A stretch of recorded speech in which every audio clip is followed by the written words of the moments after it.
PPV, live this motherfucker with the big dog on the Midwest slab, nigga, St. Louis legend, nigga. Oh, boy, in this motherfucker, street status. What's good, my brother? What's going on, big dog? PPV, salute. Man, it's all love this way, you know what I'm saying, man? How you doing, brother? Man, I've been wanting this interview for at least like 2-3 years. Years. You got it. Out the gate, you know. Out the gate. So I want to talk about your Mecca real quick. You know what I'm saying? So, I want to talk about the Mecca of O. So, you being from St. Louis, what part of St. Louis are you from, brother? Man, I'm from West Side St. Louis, man. 1300 to 1400 block of Arlington, man. Y'all got an Arlington out there too? We got one out here. It's the ghetto. Sir. It's the ghetto out here. The super ghetto. It's the slums out here. Out the gate, you know what I'm saying? So you coming up from the west side, you know what I'm saying? How did you come up? What was your upbringing like, brother? Oh, shit, I guess like this. You know what? First, I'm going to say I like your questions, man, because motherfuckers just battle rap shit, but, you know, just to dig deep into a nigga life and how a nigga grew up, I appreciate, you know what I'm saying, some different type of questions. That's love, bro. Anyway, single moms wasn't really around. When I came up, it was very, very rough, you know what I mean? But I did have my pop, mother, which is my grandmother. She always used to save a nigga from, you know, just being really out there bad, you know what I mean? So when I go over to her house, I was able to, you know, learn about like education and, you know, how a family really supposed to be. And after shit, I went back home. It was shit. I stayed in the trap house until I left home. You know what I mean? So yeah. So that's how it was for me as a kid. You know what I mean? But I always went to white schools though. So you know, like by me not really being in like St. Louis public school district, I was like accustomed to like a lot of education and a lot of tools that still to this day, you know, in my 40s, I'm still utilizing and shit that I learned way back in elementary school, like fucking with computers and shit like that. So okay. I mean, you know, it was a gift and a curse. You know what I mean? It was bad when I went to the crib, but you know, when I was in school, it was like I was a totally different person. I was gifted. You know what I mean? Yeah. Fuck around. You know, so let's expound on that. Not to cut you off, but let's expound on that. You know what I'm saying? You know what I mean? I like to, you know what I mean, slow it down a little bit. So, I want to talk about how you had structure when you went over, what you say, granny crib? Yeah, for sure. So you had structure. My grandmother stayed in UC. Okay, so, U City, right? That's where Nelly, that's like, you might have a mom and a dad in you too, you know what I'm saying? It's a fucked up place, but still like, it was like all single family homes and shit. It wasn't like projects or apartments or anything like that, so yeah. Okay, so, you know what I mean? So you always, I just want to stick with this when we move on, you know what I mean? So you always seen a structured household. So, you know what I mean? Did you want a structured household when you grew up before we move further? Yeah, for sure. That's crazy because it was like I said, my grandmother showed me, you know, about family and about, you know, being with family, like on holidays, bearing gifts. Everybody did a gifts type shit, and you know what I'm saying? So, like, I definitely was family oriented. But like when I went home to my mom and shit, it was like we was on the criminal side of things, you know what I mean? So, as a kid, I wanted to get away from that shit, you know what I mean? I got your mom and them, you know, fucking off, getting high and shit like that. I wanted to get away from that shit. But it was saying, like, as soon as the nigga came with a pack trying to put something in my head, I was waiting on the shit that I said I was going to get from. You know what I mean? So it's like, at 13, I basically just jumped off the porch into all bullshit, you know, hustling, shit like that. So, yeah, so. Okay, let's talk about this. So, I want to, you know what I mean? The school. What school did you go to? You said you went to a white school. It was kind of escape for you. You fucking with the computers and all that. You know what I mean? Let's talk about that. Yeah, actually, I did start off in St. Louis public school, but that's when the public schools was like declining crazy. So I had my third grade teacher. She convinced my mom that I was a little too smart to be in these schools, so then I should check out Rockwood School District, you know what I mean, which is just like the D-Fed program where you get bussed out to, you know, maybe like 20 miles away from where you live at, 25 miles and shit like that. So I went to that school, and my first school was, like I said, Chesterfield Elementary. From Chesterfield Elementary, I went to Crestview Junior Hall, and I went to Marquette. Those are all Rockwood schools. And I'm talking about this shit is predominantly like 85, 90% white. You know what I mean? So, yeah, for sure. Yeah, so how did that, let's talk about that, you know what I mean? So you being a ghetto boy, like how did you adapt to going to school with all white niggas, bro? Well, wasn't it an adaptation? Because I don't know if the white niggas in St. Louis is gangster like the niggas is, you know what I'm saying? Like, you know what? It was more, I've seen white people and shit before, you know, when I was young, so, I mean, I may not have hung with them, you know what I'm saying? And I don't want to, like, say white trash or nothing, but the white people that I was around, they wasn't privileged enough, you know what I mean? So, okay, gotcha. Yeah, in my book, they in my book, it's like, they're a nigga to me, you know what I'm saying? Yeah. So, they ain't got shit just like I ain't got shit. So, but when I went out there to school, this is a different ball game. These people who ain't even seen a black motherfucker before. You feel what I'm saying? Or definitely not on a daily basis. And you know, these people is doctors, lawyers, accountants, you know, head of huge companies and shit like that. The schools that I went to. Like still to this day, this neighborhood is like still predominantly white. You know what I mean? Because the level of income in these areas is crazy. You know what I'm saying?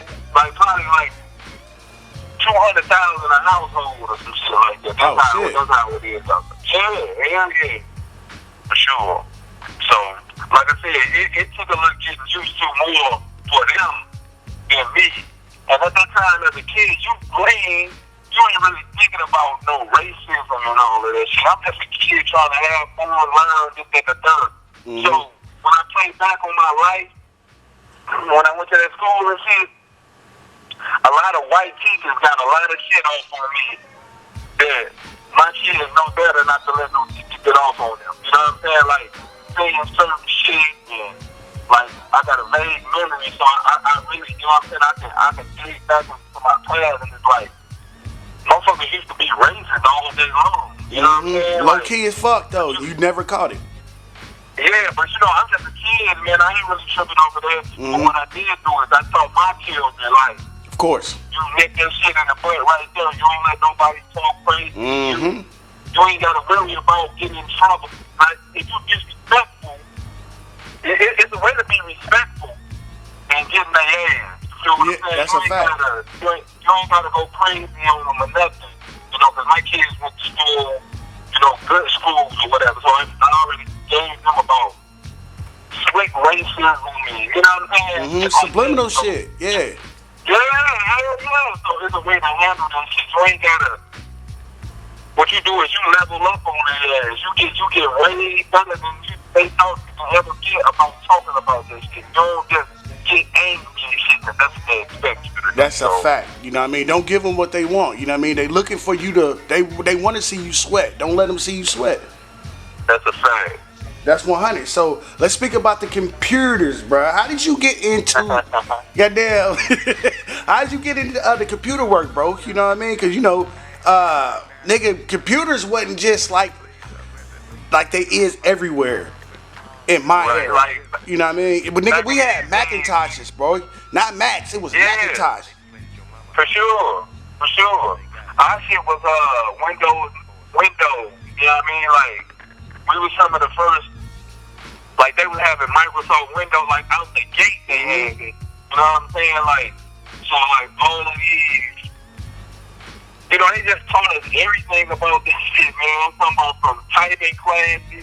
Nigga, when I'm still editing to this day, most fingers is on the home keys. You know what I'm saying? Like a lot of niggas don't even know about home keys. You know what I'm saying? So I mean, it's just had shit like that that has, you know, been in my head that I learned from.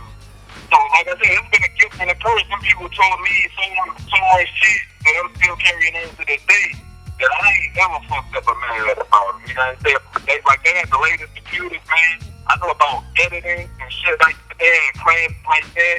You know, classes like CAD and shit, like photo drafting and shit, like, they had all of that shit. You know what I'm saying? So, I've been accustomed to that type of environment and that type of learning and shit. I got out of school in 96. So, you know what I'm saying? I graduated school in 96. So, that's been hella ago. You know what I mean? Hell yeah. Hellas. Hell yeah. I'm still using them tools, but everything is self-taught, dude, bro. Like, my man. I took what they told me, and I went to YouTube. Anything that I didn't know, I went to the tube with it, man. So, you know, YouTube basically the most influential shit in my career when it comes to education, you know what I mean? Especially when it comes to battle rap, you know what I mean? So. Okay, 100, because, nigga, I'm self-taught, bro. I'm a high school dropout, bro. I dropped out in 11th grade to get money, bro, because, you know what I'm saying, I was supposed to come out in 03. You know what I mean? Because I'm about to be 36 in November. You know what I mean? So I'm a little bit behind you. So I know what it like being self-taught and you just doing it. You run with the shit that you learned from school. You know what I mean? Because it's just like hustling, my nigga. A nigga show you something. If you interested in it, you gonna pick it up on your own and learn how to do it. You know what I mean? So that's what your shit with editing, right? For sure. And it's crazy because, like, I mean, like, battle rap, like, I was already looking and shit before I even got into battle rap. That's even how I got into battle rap.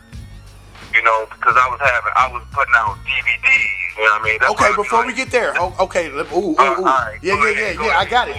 I got you, baby. You know what I'm saying? Cause I want to talk about the computer shit. You know what I mean? So we gonna reiterate that. You know what I mean? When it's edit time, cause PPV, I'm freestyling. You know, nigga, I got my little pint of Remy right here. You know what I mean? My little bird, nigga. So goddamn, you rapping, bro? Was you ever a rapper? I never was a rapper. I was like a middle rapper or I was a school bus rapper. Like, but I never had my own shit. I was always rapping somebody else. You know what I mean? Like the latest artist. You know what I mean? Like I probably wrote a rap or something, but I probably was so fucking and Brian trying to keep it big. So no, I never was a rapper. It been business since the first day when I dropped that thing. You know, trying to make money off of hip hop. I never was on the front line. Okay, you know what I'm saying? So, who was an influence to you? Like, who was you listening to? You know what I'm saying? Because you said you was rapping niggas' lyrics. Like, you know what I'm saying? What type of time was you on in St. Louis at that time? Who was your favorite rappers? Man, honestly, growing up, like, I'm like the first shit that I really, like, of course, like, my mind was full of off, like, Sugar Hill Gang. Of course, yeah. Classic. You know, Curtis Blow. Mm-hmm. But, like, my first introduction to, like, hip-hop, for real, was, like, that's, like, the only thing my old dude really did for me. I remember, he took a quick busting kid, you know what I mean? Say it again, bro, because you was kind of choppy right there. I didn't hear you. You was choppy. I said my old dude took us to see Kurt School, me and my sister. Ah, the movie, yeah. So, yeah, like, after that, you know what I mean, I was trying to find my way into hip-hop. But, like, my first tape, like, itself was, like, Ghetto Boys, like the album. You know what I mean? With, Ballhead Hall, what you see, D? What you see? Yeah, like, that was, like, the first shit that I was, like on some Biggie shit. Like, I listened to that shit to the tape pop, nigga. You know what I mean? Like, yeah. Yeah, you had to go back in that motherfucker and get you some Scotch tape and... Yeah, it's gonna be fucked up at that point, but that motherfucker tape gonna keep going. It's gonna be warped right there. It's gonna be warped, but goddamn long as that goddamn song keep playing, you know what I'm saying? So, reality rap. Yes, sir. Straight gangster reality rap. Boy, I got huge respect for Bushwick Bill, Willie D. R.P. R.P. Bushwick. R.P. Bushwick. Yeah, for real. You know what I mean? Cause I came up the same way. So was it cause niggas was painting pictures, bro, with lyrics, bro. You know what I mean? Ice Cube did the same shit. You know what I mean? Like, it's certain artists that can really rap and you can see what the fuck they're saying, bro. Like it's a fucking movie. Was that had that effect on you? Correct. Like, that's how I look at it. Music plays such a part of my life. It's like I can really see music. You know what I mean? Like I can visually see the music. It's even crazy because I don't know if niggas feel the same way, but like I can smell the music. Like I can smell like the time the music dropped, what was going on and shit. Yeah. At that same time, like if it was summertime, if it was wintertime, like I'm kind of crazy, but like I can straight just smell the sound, my nigga, that music was dropped. So I'm all into like hip hop. That's my shit, bro. So that's I feel like I got a part of that shit, like I'm part owner of that shit. Yeah, because you know what I'm saying, because hip hop makes you feel like it's intimate. Like hip hop is really like a female, bro. Like she mine, but she's like what Common made a song like that. You know what I mean? About hip hop. You know what I mean? But hip hop gives you an intimate feel because you grow up with her. You know what I mean? I used to love her, Common. You know what I mean? For sure. Like, you know what I'm saying, old nigga shit, you know what I mean? So we all have our own personal relationships with the same her, which is music, you know what I mean? For sure. That's crazy. So let me talk about Crush Groove before we move forward. So you seen the movie Crush Groove. What was that experience like, seeing hip hop, like, nigga, on the screen? It made me, I'm not even gonna lie, to this day, I'm still like an East Coast dude. You feel me? Like, that's how we came up, I mean, like, it's like East Coast, like, I didn't want to go nowhere and on a plane until I went to New York. You know what I'm saying? Like, New York was going to be my first stop. It's the Mecca, man. But that means Crush Groove, I just started eating it up. Now I want to watch Beat Street, you know what I'm saying? I want to watch Warriors, I want to watch anything, you know what I'm saying? I want to see what type of style, what type of, you know what I'm saying, shit these niggas wearing. And I'm like really a kid at this time. So like, that's when Crush Groove, I just really stuck the culture up, you know what I mean? Like, the hip-hop culture, I was like really on that shit, and for real. Okay. That's what Crush Groove done to me. Yeah, that's 100. You know what I'm saying? Because it's a compare and contrast with watching a movie like Crush Groove and listening to Ghetto Boys. That's two different experiences of hip hop.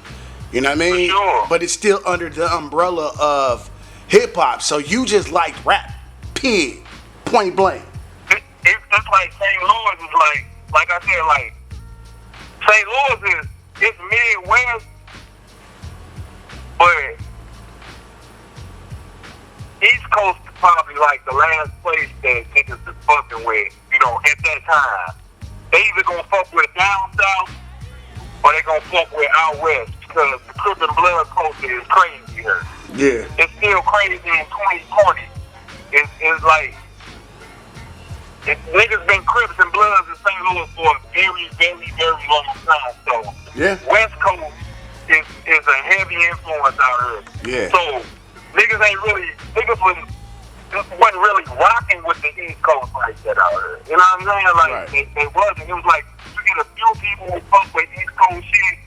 You know what I'm saying? Like me, but it's like West Coast or down south because for one, East Coast was like heavy on lyricism, man. Mm-hmm.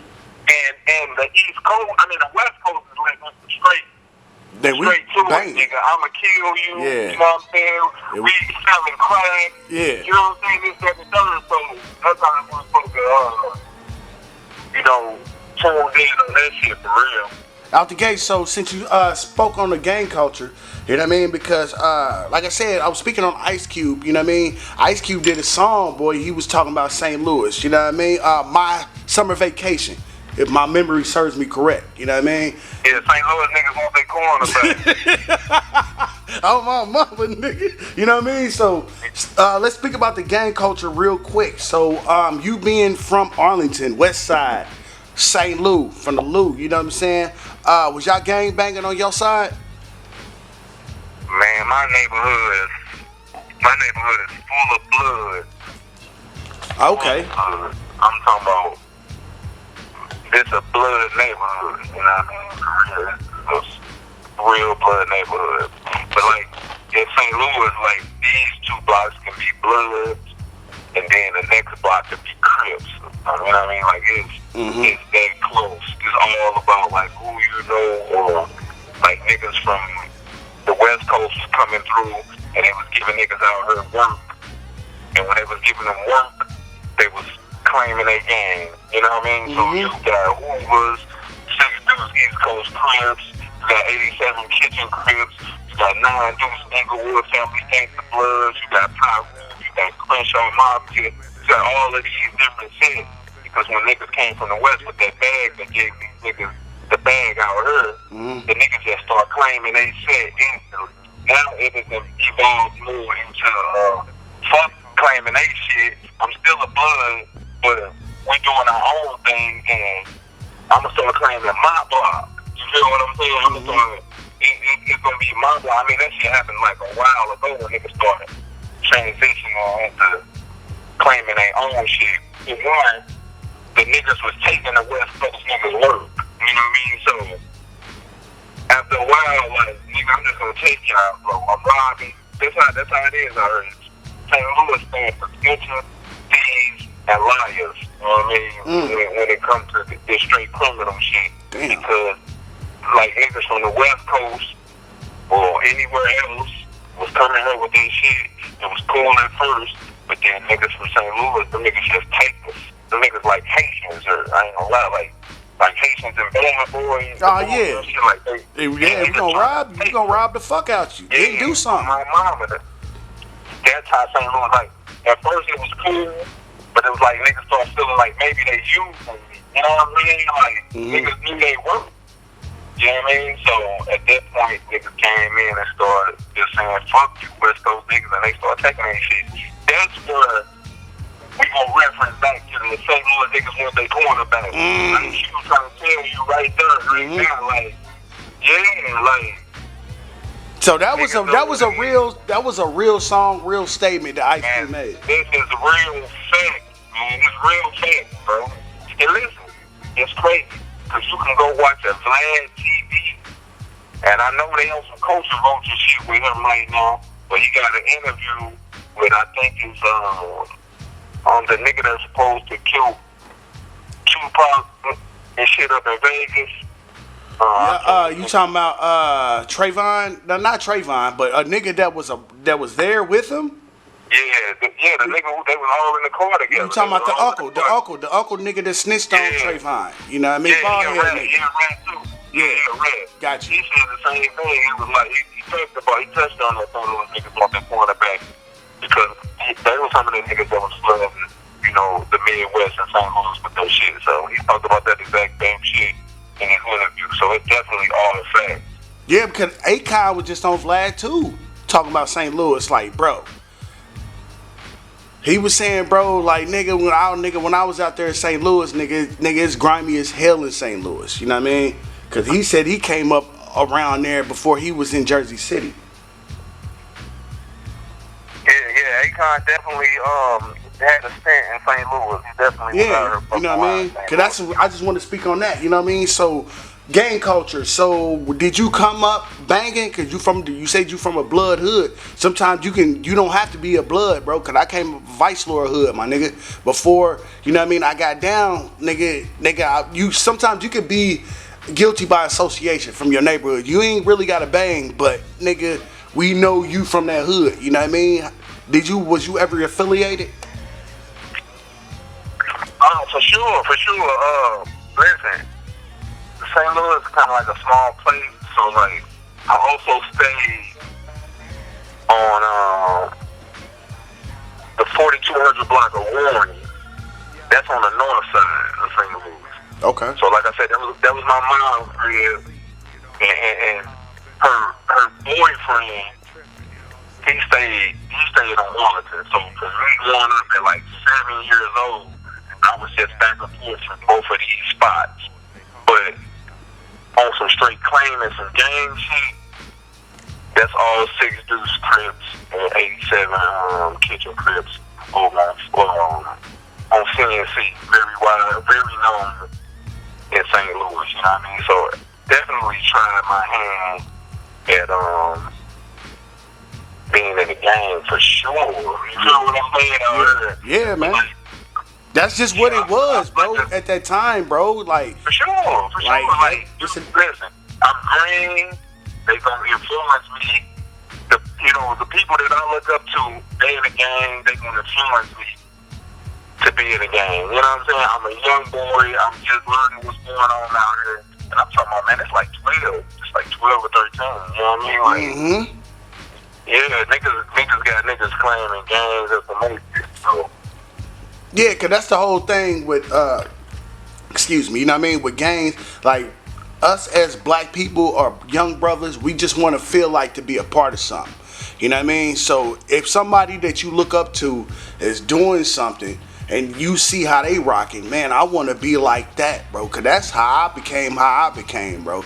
You know what I mean? I just wanted to be a part of, bro. You know what I mean? For sure.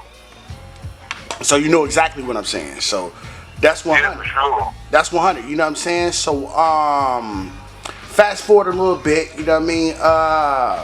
Bro, let's get to the DVD era, bro. You know what I mean? So you're a little older now. You know what I mean? This, that, and the third. You know what I mean? So St. Louis.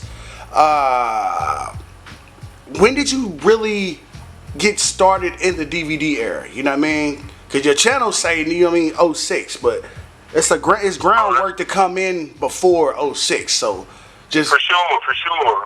I would probably say maybe like 2003, 2004. These kids, I know they ain't kids. I was say like kids, but like at that time, I knew these rappers. Yeah, I knew these rappers that was real close. We was like all hustling together, you know, on this block called Maple Avenue off of Kings Highway. Very, very known block. But we was all hustling, and by this time, I'm very cultured on hip hop. I probably got every double XL magazine. I got every. Oh, you read too, bro? What? Man, I had Jet magazine. Me too. That's how I came. That's why you my nigga, bro. I used to read my mama Jets magazines and go straight to the back to see who's in the top 20. I swear to God, wasn't in the Jet, nigga. I'm going straight to the back, nigga, see what song. I swear to God, my nigga. Who number one, bro? Who number one? For real, like I was on all of that. So, like I said, nigga, I'm like I used to just sit up and watch motherfucking The Box. I used to just watch this shit. Nigga, I knew the motherfucking numbers when they was gonna come up. I knew what video it was gonna be because I memorized these numbers of these videos. Like, so I would watch the video over. And I was just like, man, I want to be famous. You know what I'm saying? Yeah. I don't know what it takes to get into rapping or whatever. Like, I don't know if I really want to be a rapper, but I want to have something to do with this shit. You know what I'm saying? Hell, so, and fast forward, we heard from good on the block called Maple, these dudes killers. They was called what? Say it again. They was called Track what? Killer. Gotcha. Track Killer. We was already friends before, and I think the nigga, he had his, this when niggas was like doing the CD horns and shit, so they gonna get they little CDs burned and playing them for niggas in the hood and shit, and his marketing was all fucked up, you know what I'm saying? And I had a bag at the time, I was getting money out of it, I was like hood rich at the time, so I'm like, I don't like how you marketing that, but I just feel like you writing your name on that shit with a Sharpie and you putting that shit in a little, he had like a sandwich bag, you putting that shit in and selling that shit. I'm like, yeah, like you selling crack and shit, yeah. Yeah, on my mama, that was the concept. Yeah, niggas get that out here. But I was like, they still whack though because they just group you with the rest of these niggas, you know what I'm saying? You need to have your shit pressed up, professional. Real professional shit. So from that point on, I was like they mad at me because they was like, oh, this nigga know what he's talking about. But at the same time, I was mad at them. I really didn't know the game because I ain't just managing. I'm building y'all brand, and the manager, you know what I mean, this exceeding the manager. A manager is supposed to manage your business. And at that time, they ain't got no business going on. There ain't no money coming in. See what I'm saying? It's only money going out, which was my money. You know what I mean? And they never signed no paperwork or none of that shit. And then like 05, he had done like the biggest break in his career, maybe like 04 or 05. I drove all the way to New York. He had a meeting with Universal Records at the time. Nelly was fizzling out. It wasn't as hot as it was when he first came in. Yeah. And man, we had a great interview. I thought it went well. We had a great meeting. I thought it went well. You know what I mean? They still didn't proceed with the deal, bro. You know what I'm saying? So I thought at that point I was like, I always knew at that moment right there, man, to be honest, I was cool with. I was satisfied in what I wanted to be in music. You know what I mean? In the entertainment business, because I never would have thought that I even be in New York except the Universal Studios, Universal Music Group. Cause it all goes back to Crush Groove. Yeah. You know what I mean? I go back to the shit I told you. Facts. I never thought I would be even doing no shit like that. So that was like a wake up for me. You know what I mean? So as soon as we left that, I started picking up. Like I went down on like Fordham and Rowan and Bronx. I went to this African nigga in downtown New York and shit, and I was like buying all DVDs, bro. I was getting all access. I was getting other stuff in. I was getting smacked. Yes, sir. I mean, I got the first smack. I fish it, nigga. I know you got him. You probably had hey, old head. You probably had it before me, dog. You know what I'm saying? Yeah, I got those first shit. I got Cocaine City. Man, listen. Yeah, I got them too. Cocaine City to come up.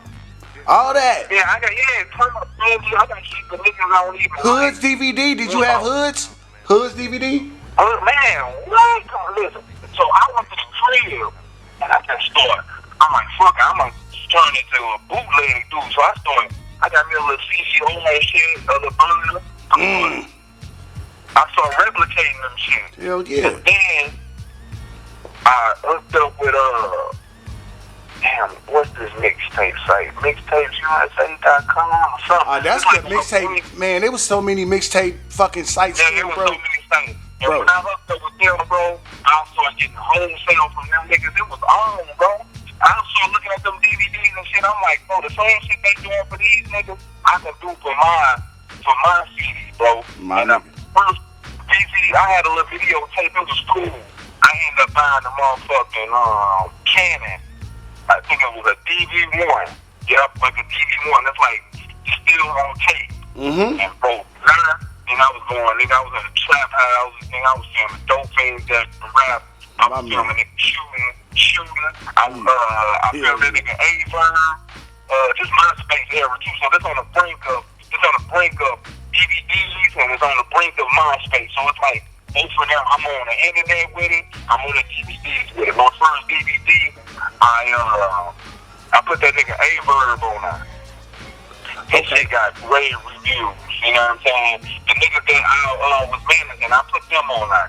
But to top it all off, I went and got a whole performance from that nigga Tim Jones when Bowling was hot. Ooh, that did it. Ooh. And nigga, I threw all that shit together. It was like a 2-hour DVD, bro. I ain't even on for like 2,000 in the motherfucking hours. Wow, so, bro. That right there, that made me like street standard, nigga. That's the shit right now. Yeah. You know what I mean? This nigga's hood. This nigga everywhere with this got Jim Jones. I ain't got Jim Jones permission to do shit. Yeah. You know what I'm saying? I ain't got the promoter permission to do shit. I just, nigga, my DVD was crazy.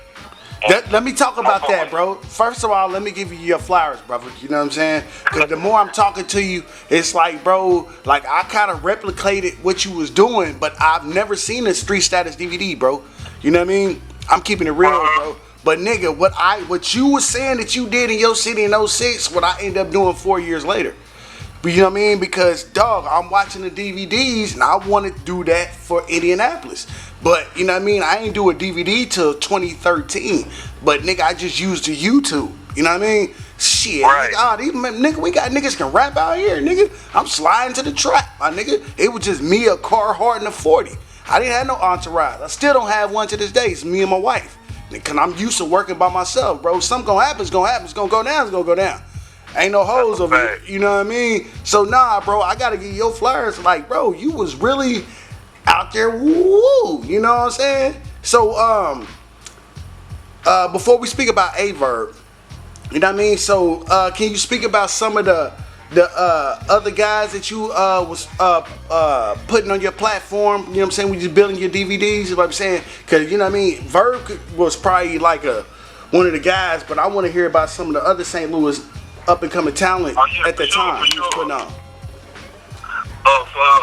My cousin, his name Young True, he was signed to Dirty NT in a group called Taylor Made. So I had inside everything with them. You know what I mean? Like, so I put them on a DVD. I put the kid that I was managing named Kenny Knox. I put him on a DVD. I put some of the acts that was under Kenny Knox. All these niggas is super known in St. Louis. Right. I put some of them niggas on the DVD. I have Grizz on there. Yeah, I think I put this kid named Grizz Hoff on there. He had a banging song called 80s Baby at the time that St. Louis was killing the airwaves. Like, my DVD was packed with local talent. I had this dope fan on her who had the best bars of the DVD.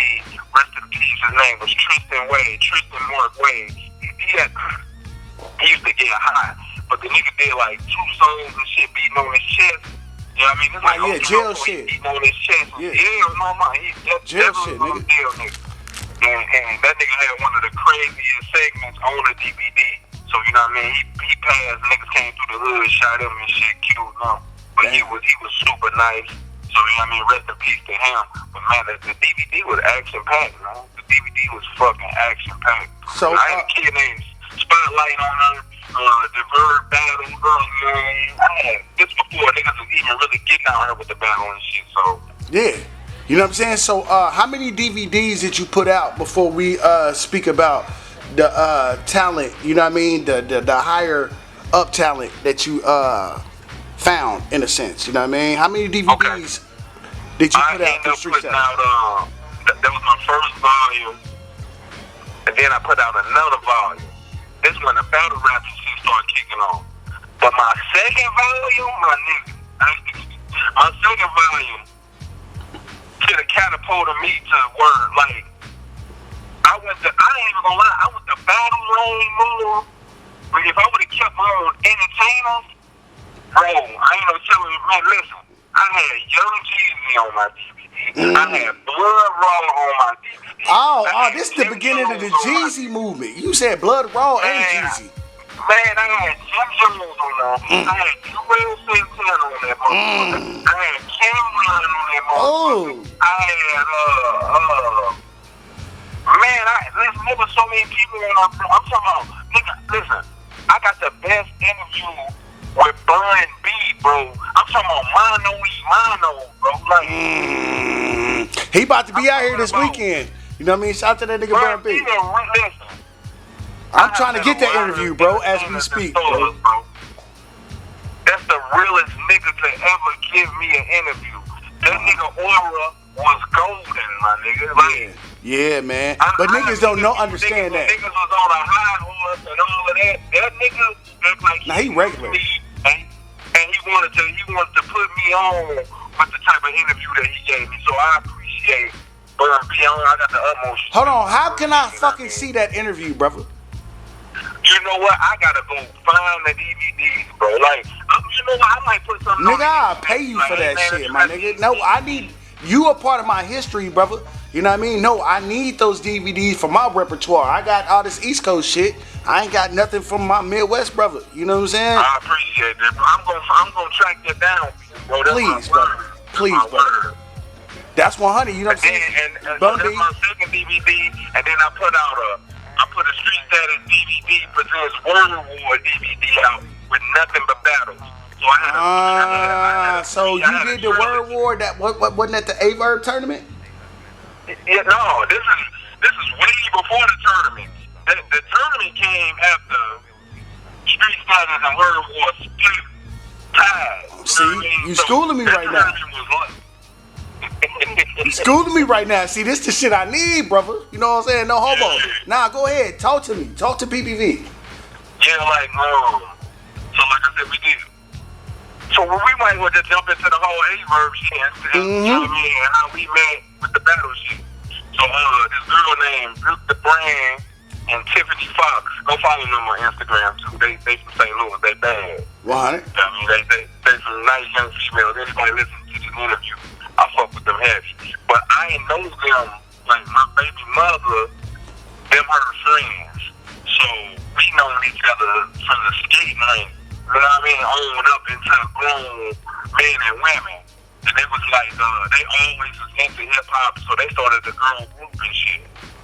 And they was like, oh, you doing these DVDs, you need to holler at this kid named A-Verb, he really can rap. I didn't know anything about A-Verb, you know what I mean, at that time. So I ended up giving an A-Verb interview on my first DVD, and the nigga was talking so crazy, like. Well, like cocky? Yeah, like, you know how Verb is, man, he ain't changed. So he's always been like that, okay. Man, this nigga always been like that, like you would have to steal him in his mouth, you know what I mean? Like, he gonna do him, you know what I mean? One of them niggas, like, you gonna have to like, for real, he gonna do him. He gonna pop his shit, he gonna talk fly the mouth. That's just what he gonna do. So I got him on an interview, and the nigga was talking so crazy about this white kid that he had battled named Spotlight. He was talking about the whole controversy. Man, it was like the battle shit in St. Louis had already been going on, but it was like more to a beat. You know what I'm saying? Okay. It was more to a beat. But then like Verb was doing some acapella battles and shit. Here and there, you know what I'm saying? Right. So, it was like some real underground shit, 10, 15 niggas in the building. So, but I had put so many DVDs out that niggas on the street started coming to my MySpace page, and they was like, man, who the fuck is this nigga A-Verb, man? Who this nigga think he is? This nigga think he run the city? So, bro, it was already just like making controversy. So I'm in my head like, oh, this shit good. This shit gonna make me sell more shit. And when Verb seen how this shit bubbled, he was like, man, you know what?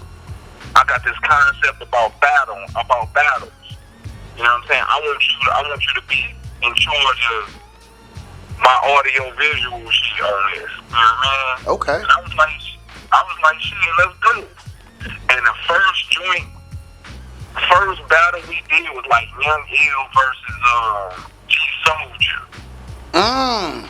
Yeah, that was like the first event that we did. But before, listen, I'm telling you, man, I ain't even trying to cheat niggas hard. Like, I will never discredit a nigga none of this shit on what they done done for this battle culture. You feel what I'm saying? Yes, sir. So it kind of angers me when niggas be discrediting niggas. But you know, the game is like 90% trolls, 10% genuine people. So I try not to get caught up in all of that. You know what I mean? Yeah, man. But bro, before the actual event, listen, for some young brothers to sit down and organize these events, you know what I'm saying? I'm talking about event planning, getting the venue, the video set up, setting up the matches. Bro, this shit took real hard work. You know what I'm saying? Like we young at the time. This shit took a lot of hard work. And you didn't have, and niggas didn't have egos either. No. Like, we was doing trailers, right, before this shit happened. Like, I had been on YouTube. At this time we started this shit, I had been on YouTube for like 2 or 3 years already. Like, getting random shit. Niggas do Fuck Nelly Day and shit. I went out there. That was like my first viral moment. I did 100K, nigga. That shit was like 10 million to me. You know what I mean? So I've been taking a camera out, getting right in the midst of this shit. So we shot some trailers, like with the niggas going back and forth talking shit to each other. I go home, I chop this. This when I was super excited about getting in front of that motherfucking computer and chopping this shit up. Yeah, but that shit was taking 10 hours, nigga. Yeah, that render time is crazy. Nigga, this shit taking like 10 hours to chop up. You know what I mean? Because I'm still tone. So I don't know the different work around and shortcuts and shit to do this shit.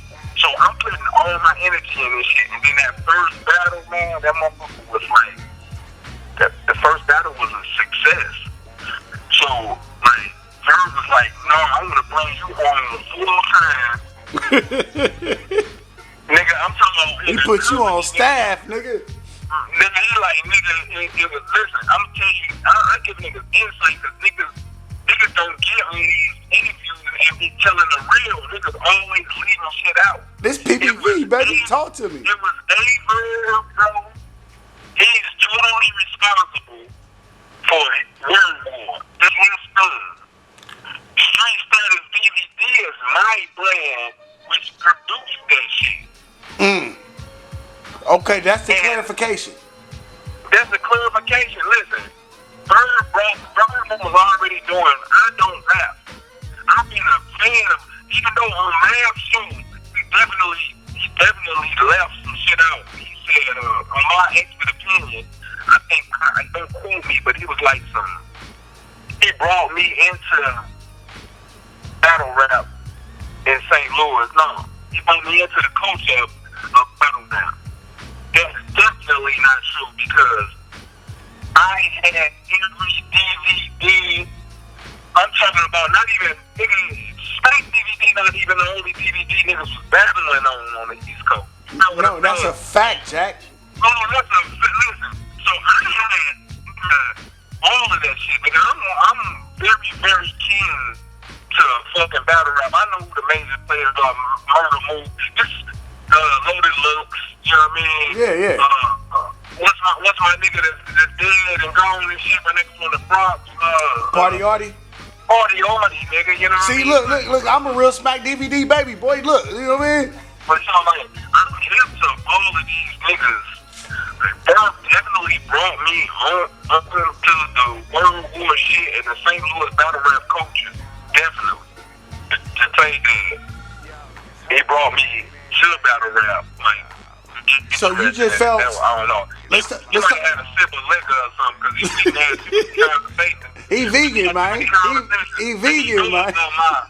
He know about my education on this. You know what I mean? On battle rap, period. I just don't rap. You know what I mean? Yeah. But I just had to clear that up. But the insight that I'm going to give you is the third part of the company.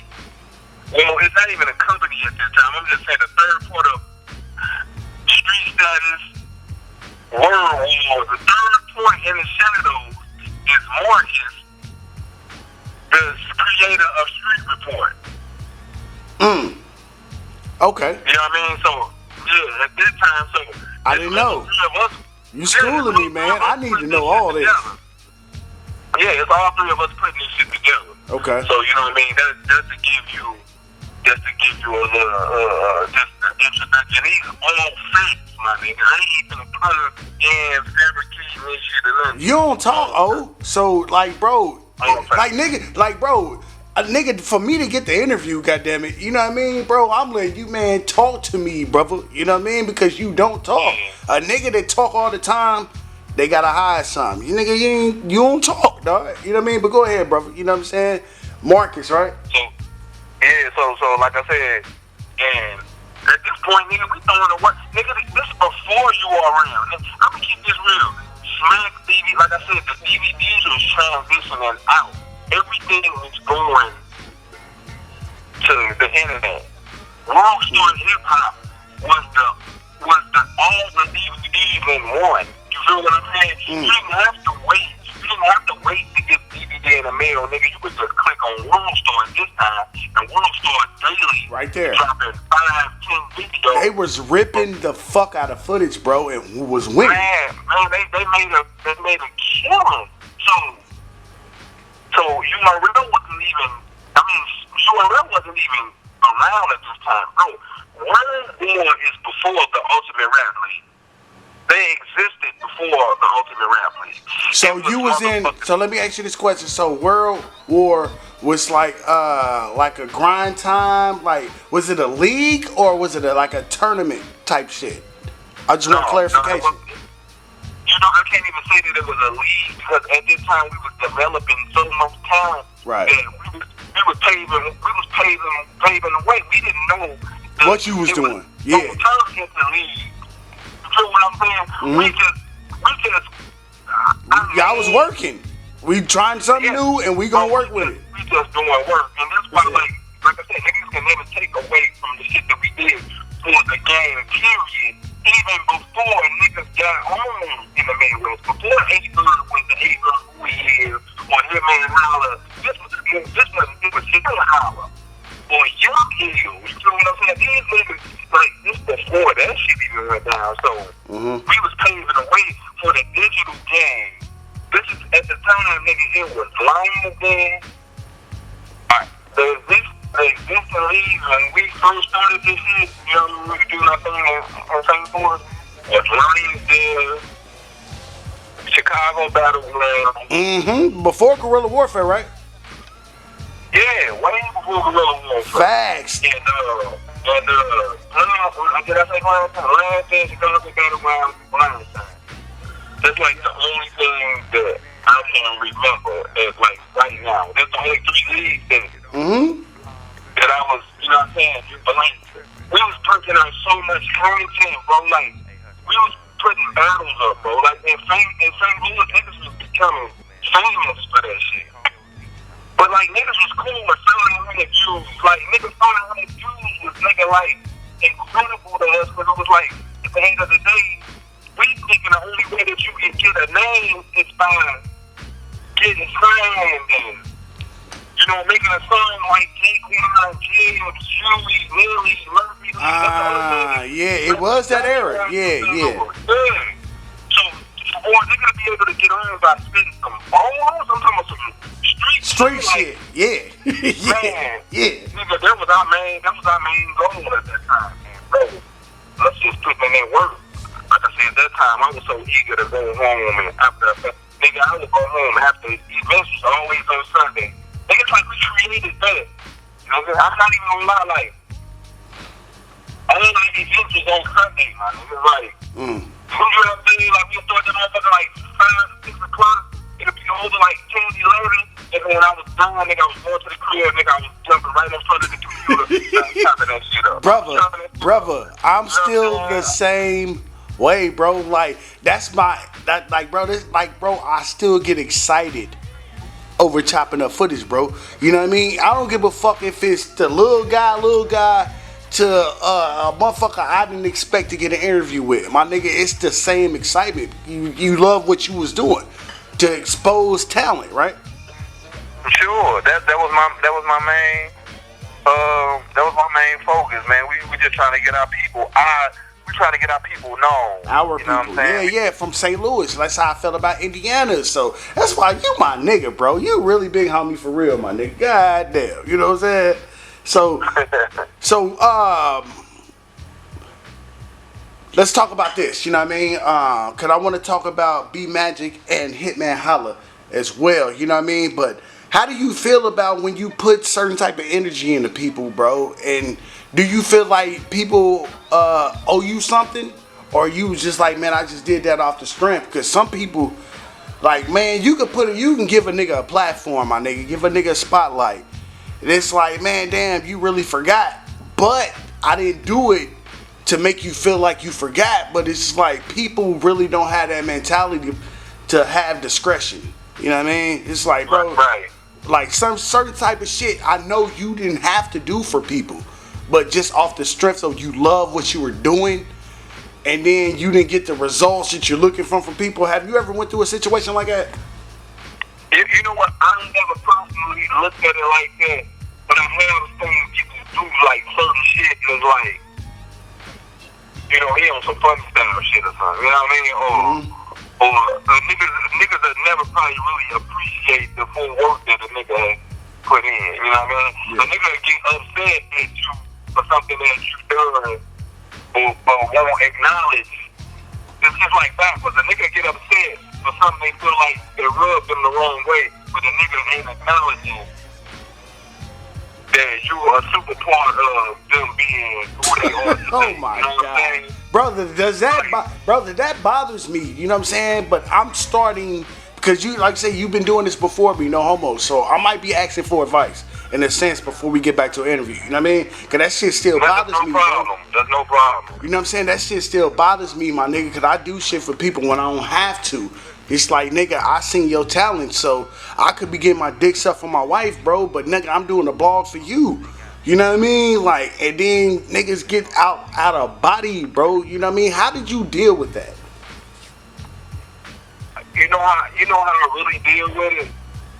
It's because battle rap, I mean, people in life do that, the same shit we talking about, but battle rap, it's just like such a, what's after secondary? You know what I'm saying? Like, I don't even know what's like, it's just like, it's not my primary life. Right. It's not my secondary life. Right. It's just something that I've been able to do. I have always been well coached in the streets of St. Louis. I can be in a pissy gang way 1 minute, and I can be in a motherfucking boardroom talking to somebody the next minute. Gangster and gentleman, yeah. Yeah, I know it's a lot of shit that's way bigger than the culture of battle rap. So I never really put all of my eggs in that basket. You know what I mean? Gotcha. So a lot of shit that niggas get off that we talking about, I don't even be tripping off of because I ain't even fathom. You know what I mean? That a nigga would even be on that. But like I said, I do some shit. But another thing is, the rap game, as we saying right now, everybody worried about their masters and shit. You know what I'm saying right now? Because back in the day, the whole thing was for a nigga to get signed. That's all it was about. I want a deal. It's crazy because a nigga was signed to somebody, and somebody was signed to a record label. You know what I'm saying? So it's like you got like 5 hands in your shit. That's a fact. You're not really getting your money. Battle rap shit. So when we start doing this battle rap shit, bro, my main focus, because I'm just an independent nigga. I come from independent shit. Selling my DVDs for $10 for my $10 on the street. Meaning ain't nobody in between me and my money. From the time I'm filming, to the time I chop it up, to the time I got me put it on DVD with a crazy cover. You know what I'm saying? And this shit gonna sell itself. It's all my sweat equity that I put in that shit. Ain't nobody, listen, don't nobody got a hand in the streets on this, bro. Like, it's just me. I love that, bro. I love that. You know what I'm saying? Bro. Like, yeah, bro. Independent, bro. Entrepreneur. That I could have used the team or some shit like that. But nobody is going to. If I fail, I fail. And it's on me.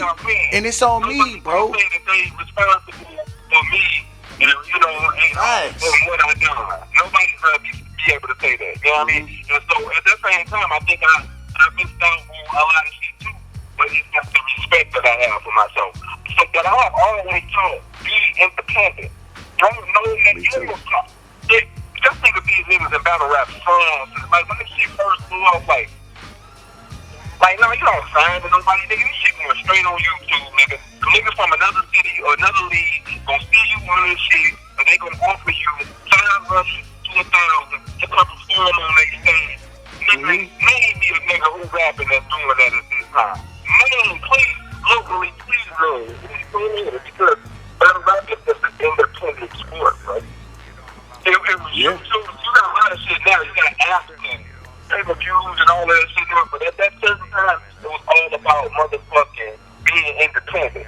So I can't never preach being independent. I want you to be independent if I feel like I gotta have a piece of your shit. You know what I'm saying? Yeah. And everything that I'm talking about is some bullshit.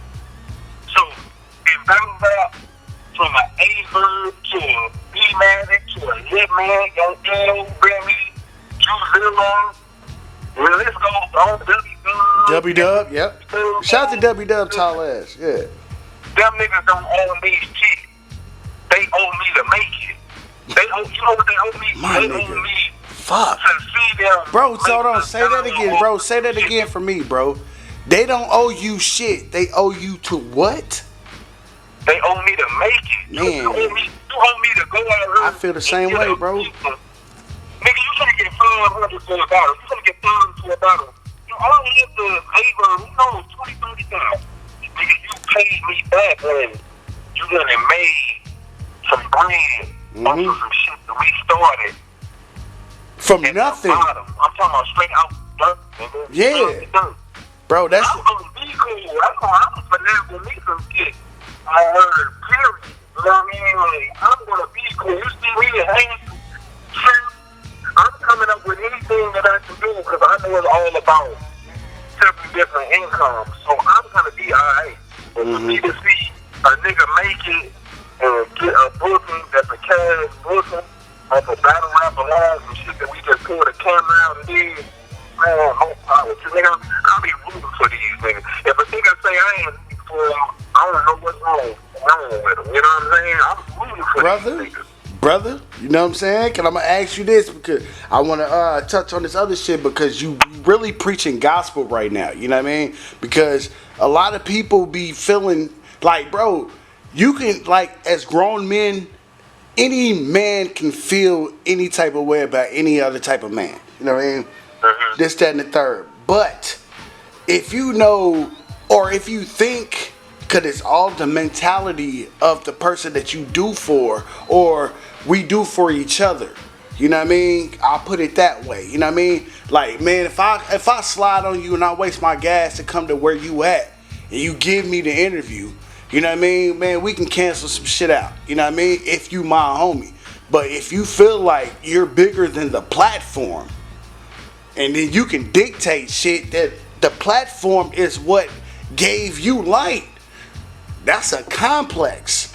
You know what I mean? Who the fuck you think you is, my nigga? You know what I'm saying? Like, who do you think you are, my nigga? See, then you get to thinking about all this shit you done when this nigga wasn't even... I didn't even know this nigga when I started banging. Now, this nigga feels some type of way like he made the platform. Have you ever felt that type of way? Nah, like, I just never felt... Listen, I have thought, though, like, the audacity of somebody to do that. But when I say just in a very calm and cool, collective way, because that's gonna happen. It ain't gonna just happen in battle rap. That's gonna happen in life. Guess what? You raise your kids. You raise your motherfucking kids from being a newborn all the way up to you feel like you're a grown man. Test you, yeah. Guess what? You done put 18 years, 20 years into raising this man to be to be an adult. Guess what? He might make you feel like you didn't appreciate that. So if your kid gonna do it, what the fuck do you expect another grown like you? Like that's gonna happen in life. So I can't never put that much energy into that shit. You know what I'm saying? Like I can't even put that much energy into it. Especially if you see a nigga and they gonna be like it's 100. You know what I'm saying? Like I would be more. I would feel like you if you like fuck me or something. Like fuck you, dude. Just come out and say something. You know what I'm saying? Like. Yeah, I will respect you more, bro. Yeah, when you see me, it ain't like we know what we on, bro. You don't like me, I don't like you. Cool, we ain't gotta talk. That's what it is, like. Yeah. So, but like everybody's the same way, bro. We have a. Listen, I'm much older than these guys. Let's go get that out the way. So like, circles are different.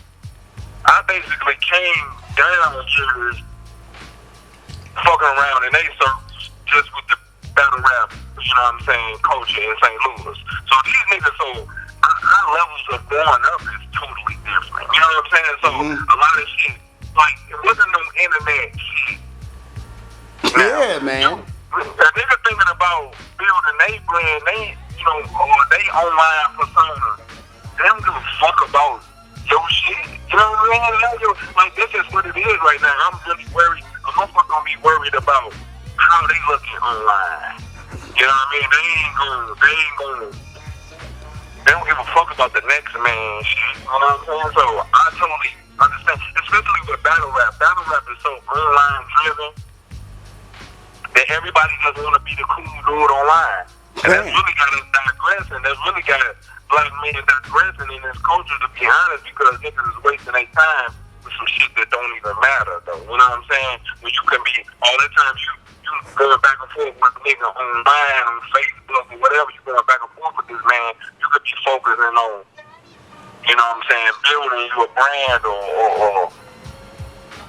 some working, or you know what I'm saying, anything that's going, you know what I'm saying, if you shoot your head down in this phone all day, niggas looking at their screen time, nigga, I've been on Facebook for 4 hours a day. Oh, nigga, that was a part-time job. Nigga, that shit ain't make you a quarter. At all. Arguing. You just looking for, and looking for attention. So if likes could pay niggas bills, niggas would be millionaires, bro. That's a fact. That's a fact. You know what I mean? Like, I swear to God, you know what I mean? So, let me talk about this real quick, you know what I mean? Mm-hmm. Original Midwest movement. You know what I mean? So, rewind. You know what I mean? Because I want to talk about, you know what I mean, URL smack. You know what I mean? The Midwest movement event, was that a part of Street Status? Was Street Status a part of that, or was that a Street Status idea that URL adopted and y'all worked it out? Okay, so it always was a Street Status word war thing that me and Verb had going on. Mm-hmm. After Verb goes to, they had the Lions in it, said, where he was supposed to battle Head Ice, Young Ill was supposed to battle Arsenal, and Young Ill was supposed to battle Goods, and Arsenal was supposed to battle Rennie. Okay, yeah. The event didn't go as planned. Boom, we leaving the venue. Murder moving them outside the venue and shit. Goods, it's the famous, I got some pussy lined up, line from Goods. Yeah, the SB joint. Out the cold. Mind you, it was like 5 or 10 degrees outside at the time. I'm not even gonna lie. So I had my camera on me. And that's when, on my camera, that's when Verb caught SB on the street. And shit, it went crazy from there. Let me stop you right there, bro. Cause this footage is so legendary, bro. Like, I don't want to just move past it, bro. You know what I mean? Cause I'm about to crack a whole nother thing of Remy with you, brother. You know what I mean? I'm on one pint, nigga, I'm doing another pint. You know what I mean? I should have just bought the fifth, but whatever. Nigga, $2-3 it don't matter. You know what I mean? $2-3 difference. You know what I'm saying? I'm a mama. You know what I mean? So, nigga, that was your footage. That was your fucking footage, you know what I'm saying? So you came out there to support your man. You always been a supporter of Verb. You know what I mean? This, that, and the third. So was you coming out there to be a spectator? You know what I mean? Because, you know, everybody carries camera for different reasons. I do it for interviews. If I can catch some footage, nigga, whatever type of footage, I'm gonna catch that motherfucker. So you just had it on you. Did you have a camcorder? You know what I mean? What type of camera you had, my nigga? I wouldn't even say that. Of course, I'm coming out there to support Verb, but I'm really just supporting everything St. Louis had a battle rap culture. I gotta make that move right there. You feel what I'm saying? Mm-hmm. And at this time, if I'm not mistaken, Ryan's being paid for the act, airplane ticket, and the hotel room. I foot my own bill. I paid my own plane ticket and everything. Because I had to make that move for the STL battle rap coach. You know what I'm saying? It was too much back and forth back and forth on World Star, going back and forth on YouTube. I done chopped up too many videos, edited. This promo for this shit is excellent. So, I couldn't even see myself. It'd be like a light going out if I didn't go to that shit. I had to keep the flame lit, and we went out there. And despite keeping the flame lit, by just going out there to go to the event, when the event didn't go down, I had my camera the entire time because I knew that I was going to catch something. I was going to catch some type of footage. Hell yeah. You know what I mean?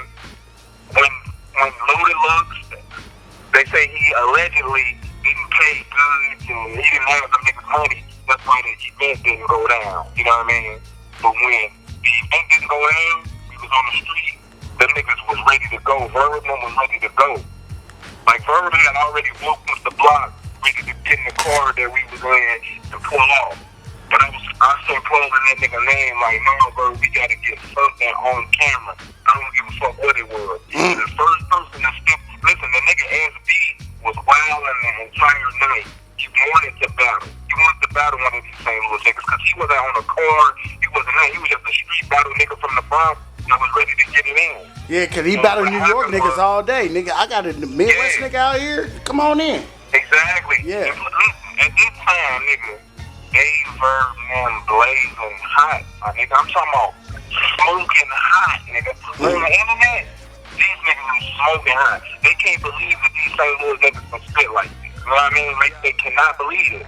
So, when we got out the car, niggas was looking at us like aliens. You know, like, no, these St. Louis niggas really came out here. Like, we in the middle of Holla, nigga. We on like 145th and St. Nicholas, nigga. We don't in the middle of fucking Harlem, bro. Yeah.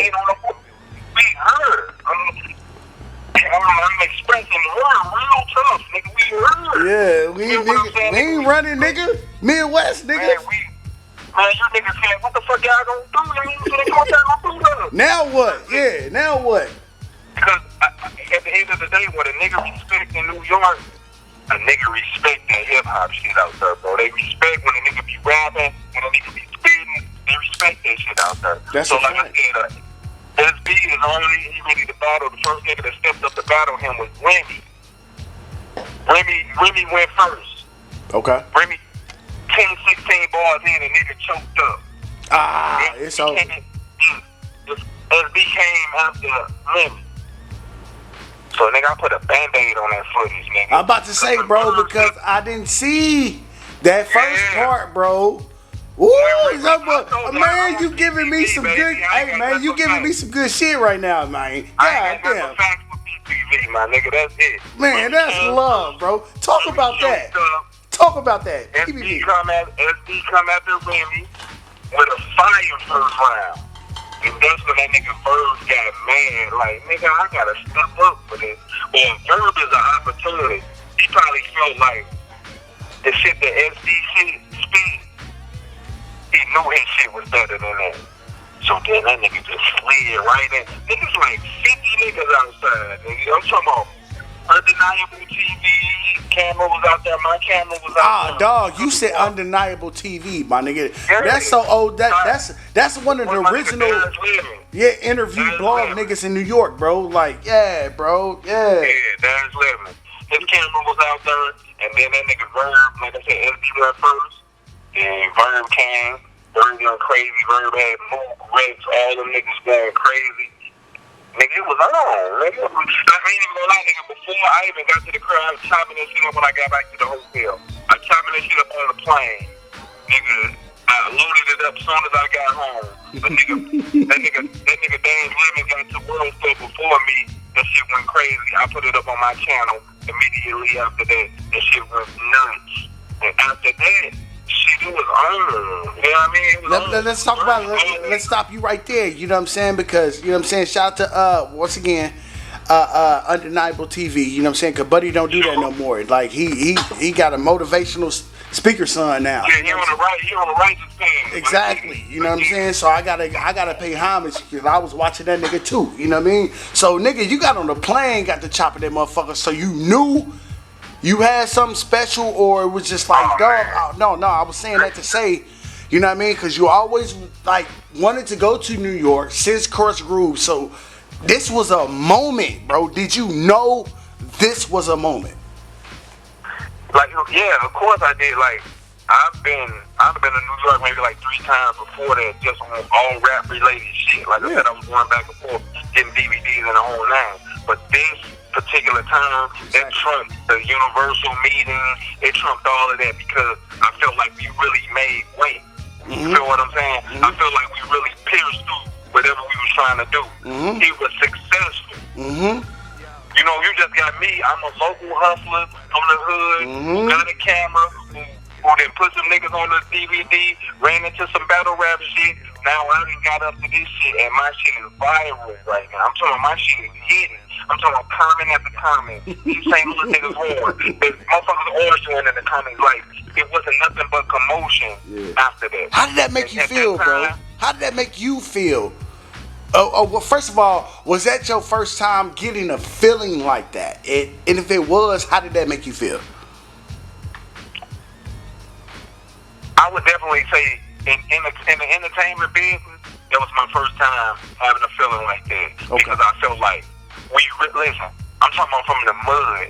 Mm-hmm. We don't got no mother. We don't got the radio out. Brother, I know. We don't got the TV. We don't got nobody pushing for us. Yeah. This is me and the MC. Yeah, bro. Man.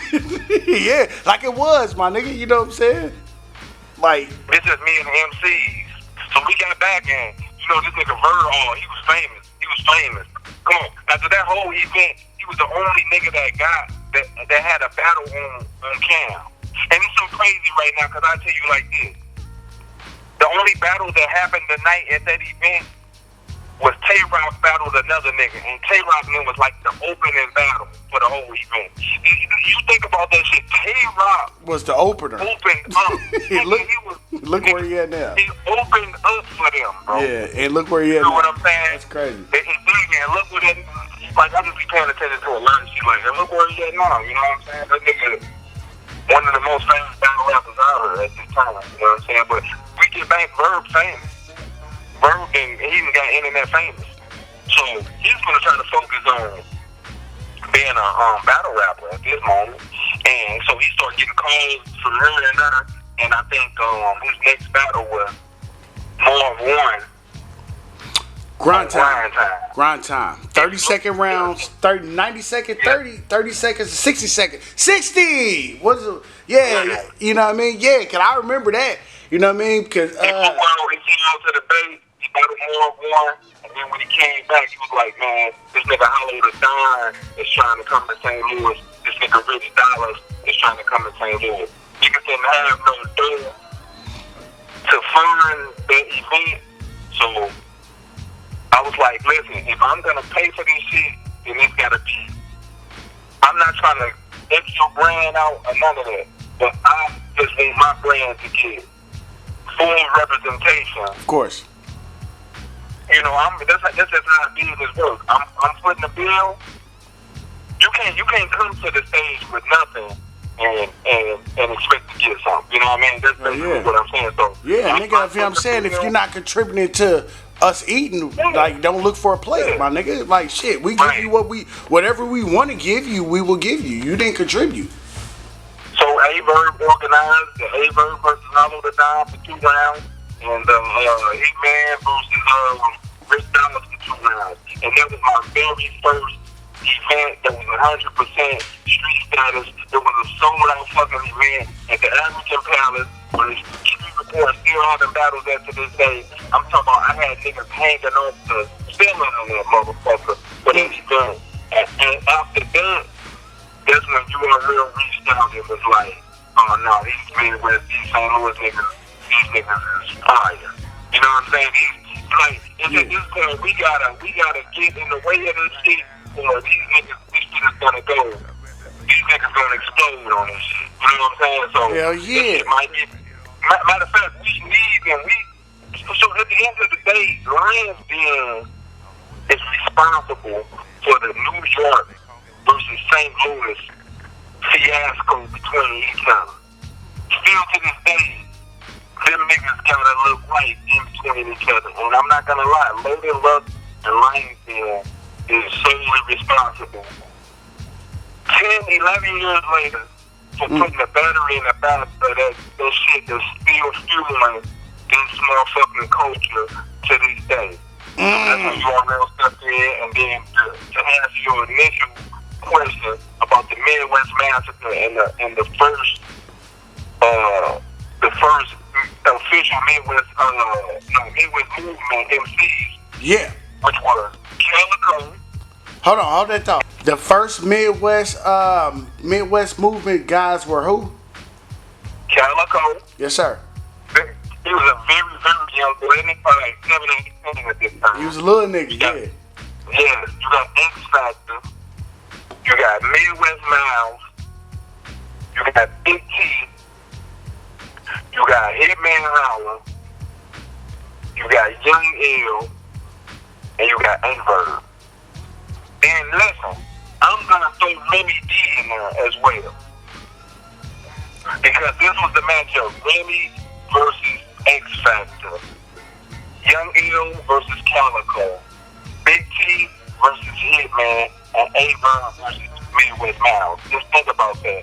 It's not an East Coast nigga on that card. We threw that shit in St. Louis at a place called T. Billy's. That shit was a sold out event. We had all top entertainment, and this was solely my event. I'm gonna pay the MC. Listen. No, talk your shit, O. Talk, O. Talk your shit. I'm one of the first niggas to pay niggas to battle rap, bro. Definitely in the Midwest, bro. I cash niggas out hundreds of dollars to perform for a battle rap event. And that's why I got ultimate respect for that nigga Midwest Miles, because he will never let that die down. He on Twitter like, nigga, y'all gotta show this nigga some love, because it's the first nigga to break bread with niggas in the Midwest with the battle rap shit. You know what I'm saying? See, I'm glad that you brought this up, bro, because what's understood needs to be explained, or not understood needs to be explained, brother. You know what I'm saying? Because I'm not knowing about the inner workings, because that's pocket watching. You know what I mean? But at the same time, when niggas out talking people's prices, this, that, and the third, this type of shit has to be mentioned. A nigga was paying niggas before it was cool to be paid, because niggas were betting. They were betting. Like, bro, if you win after this bet, I'll break bread with you. But nigga, I'm gonna feed you regardless, my nigga, because I respect your talent. That was your handle?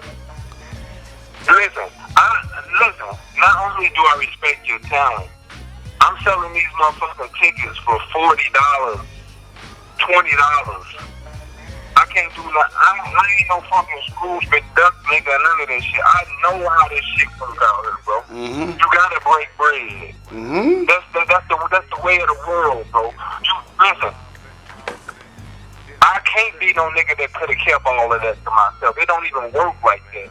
My brand still wouldn't even be around if I was a nigga that tried to just keep all of that to myself. You feel what I'm saying? Like, these niggas are a special talent. This is a very fairly new sport. As you know, when you talk about bringing it to venues and charging people, tickets, setting up mics, and a whole nine for the shit, having real production, this is a fairly new sport. But the talent has to be paid, because it's just like fucking comedy shows and shit. That's how I look at it. Like, you ain't finna just bring no comedian to this motherfucker, have motherfuckers paying to get in, laughing all night long. That motherfuckers laughing all night long, and you ain't gonna break bread with them. It just don't work like that. You know what I'm saying? So I pay a lot. Everybody on that card didn't get paid, but the top act definitely got paid and broke bread. I broke bread with all of them niggas. That's why the niggas got a lot of respect for me. Because like I said, this is shit 11 years ago, 12 years ago. You know what I mean? So and then I kept the paper, I paid the act, I kept the paper, and URL kept the footage. Meanwhile, halfway through the event, during the X Factor versus Remy D battle, a huge melee fight broke out. The people put us out of the club, police was calling, everything was going on. My cousin, he owned the bar downtown that can maybe fit like 200. Beasley and them, I remember this shit like yesterday. Them niggas was ready to go. These niggas like these St. Louis niggas, tripping. They ain't know how I really was. No bullshit. They packed up their motherfucking cameras and shit, and they was like, man, we finna get out of here. And I said, hey man, before you go somewhere, cause I'm trying to get these shit done. So a huge fight broke out at the first Midwest Massacre. While X Factor and Remy D was battling, and niggas was pulling out guns, niggas was Wow. and all type of shit. Yeah. So them niggas Spank and Beasley and them was like, these niggas tripping. So they start packing up their shit, and I went and rap with them. I'm like, listen, man, I just got off the phone with my cousin. He said he gonna open a bar for us. You know what I mean? He ain't even open on Sundays. He gonna open a bar. All they gotta do is patronize the bar. Meaning, goddamn, he can come by all the time. Nigga, hell yeah. If I'm opening it up, nigga, get drunk. It's supposed to be a private event, right? So we can continue the next battles, which is Big T and Hitman and Verb and Midwest Miles. Right. So for us to continue the event, I took it to my cousin bar, which was called Meeshan's at the time. And shit, man, it supposed to have been a private event, but one person told one person, they told two, they told three. Next thing you know, nigga, was a fucking line outside. From that place to the bar, which is a little stretch, nigga, the whole bar was packed. And you can look at the Verb versus Miles and Big T versus Hitman and see how niggas is hanging off the walls. And you know what I mean? It supposed to have been don't nobody even know where we was at type shit. But before the battle started, this shit was lit. Yeah. So I'm just saying, like, the little tweaks and shit that I done for the culture, you know what I'm saying? Like, you can't never take that shit away. You know what I mean? Like, Ever. I ain't trying to bash that shit or drill that shit in nobody's head or none of that shit, but motherfuckers lurking for information is who I'm impressed with. You know what I'm saying? Letting them find out. Like you. You know what I'm saying? So you want to know what actually went down because you basing your shit on facts. You know what I'm saying? So gotta go to the source really if you want facts, right? I wouldn't even care if nobody else knew that shit. You know what I'm saying? Your audience, you gonna put this shit up, and your audience is gonna know, and then that's how this shit get out there like that. But yeah, like that shit was over. I ended up taking that shit to my people bar like an hour after that. And now at that point, you had one URL event from that, which was the T-Rex versus Mav.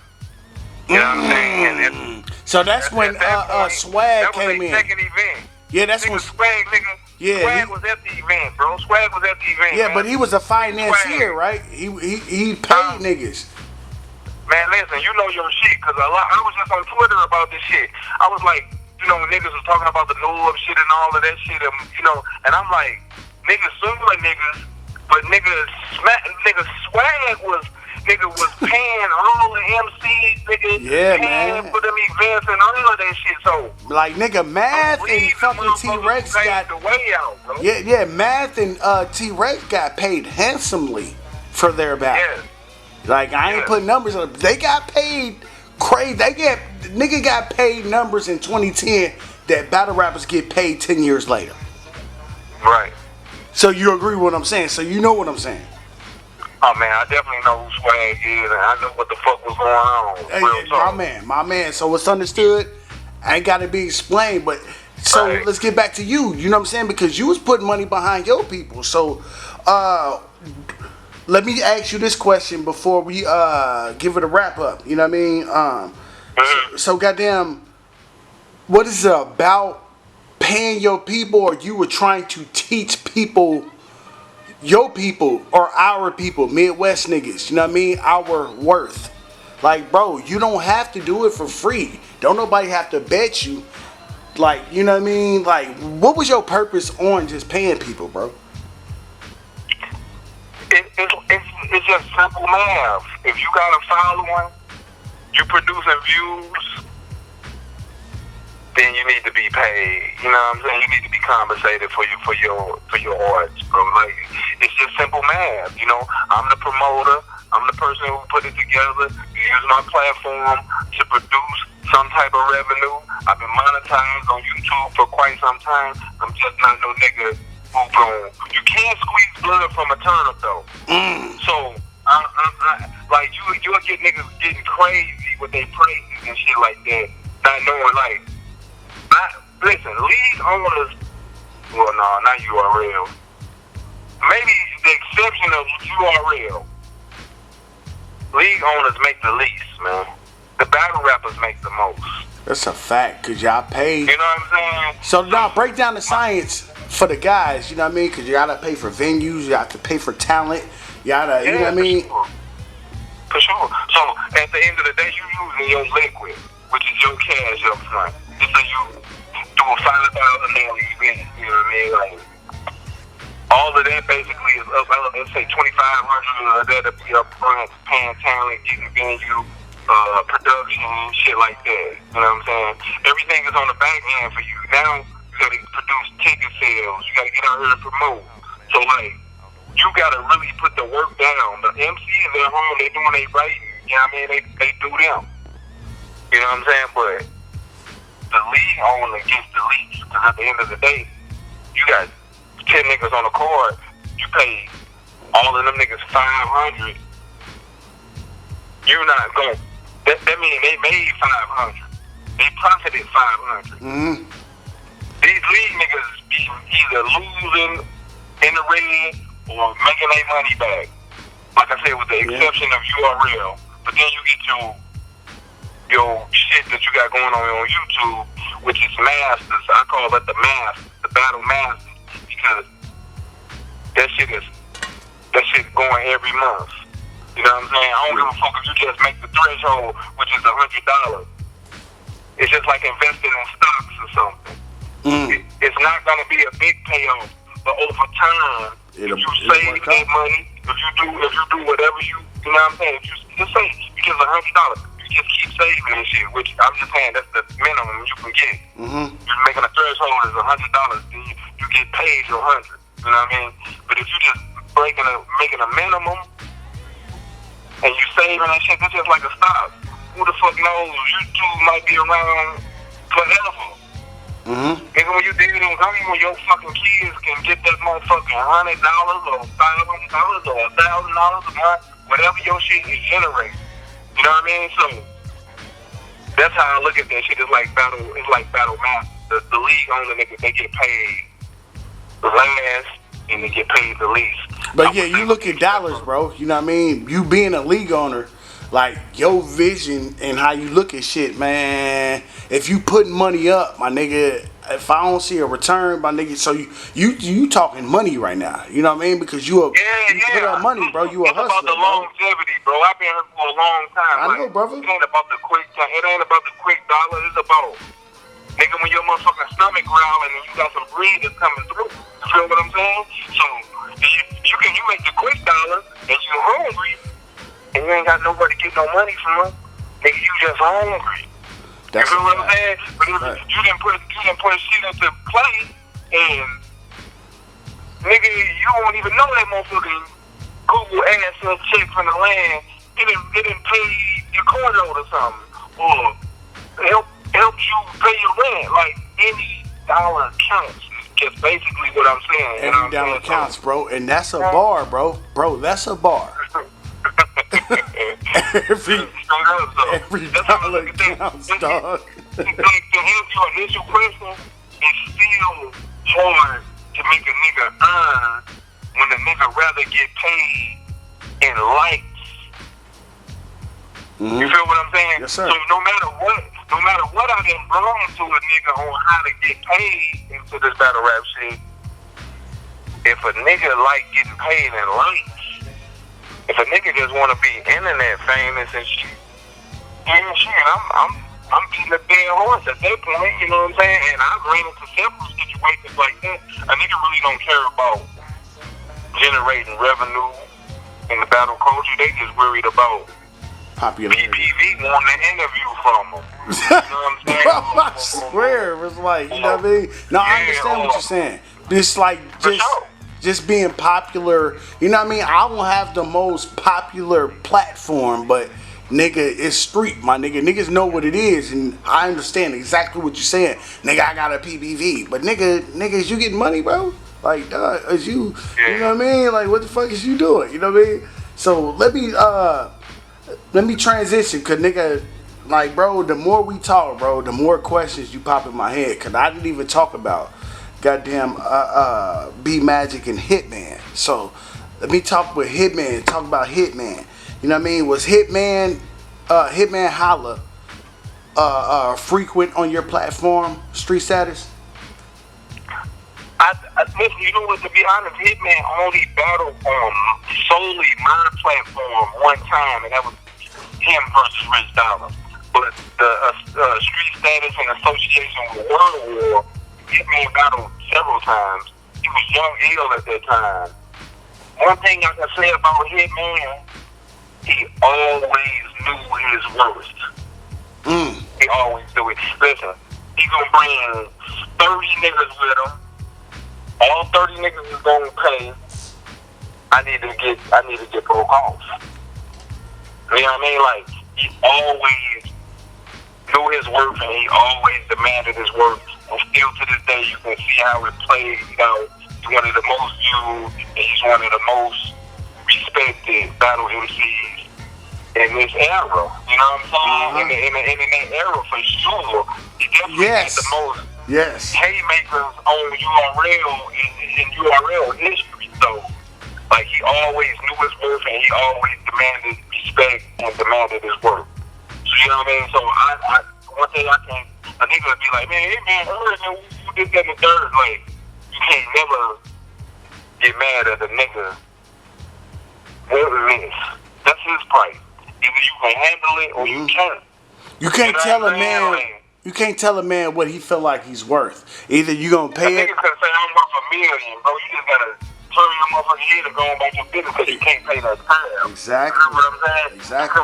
Because it don't matter. He might miss out on some shit. You know what I mean? Too.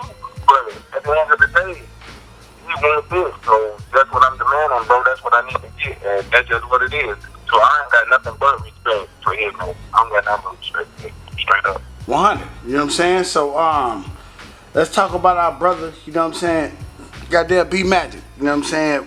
B Magic mainstay on your fucking platform, brother.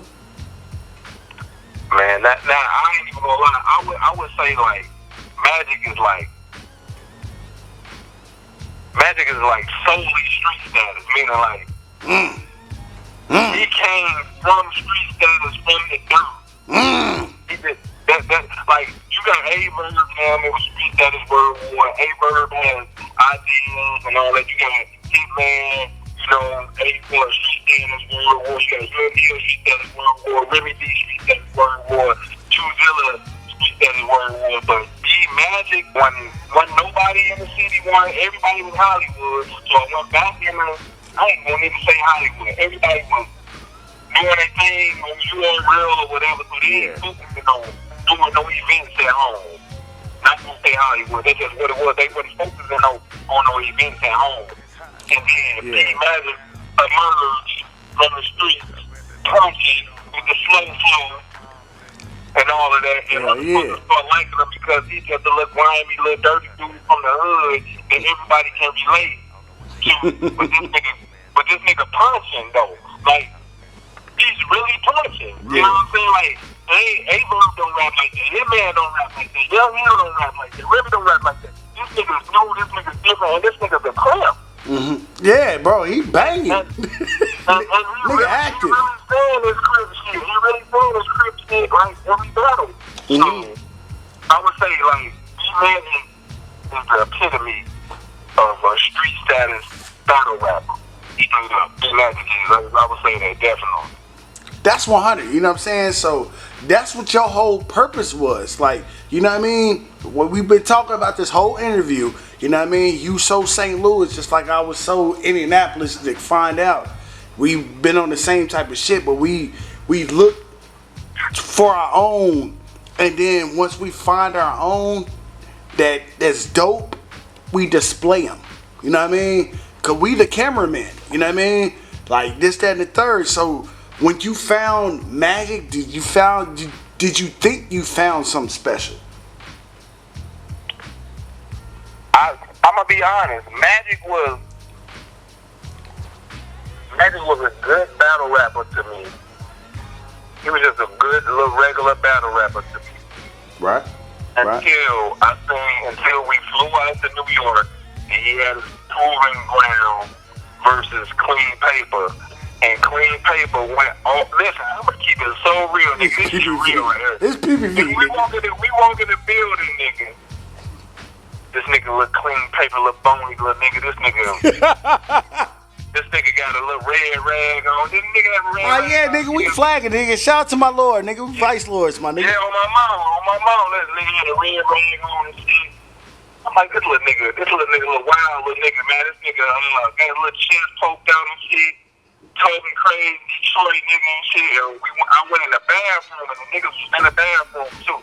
And the nigga was at the stall and the nigga turned around like, ain't no nigga finna run up on me. You know what I'm saying? While I'm in the bathroom, like, this is before the battle.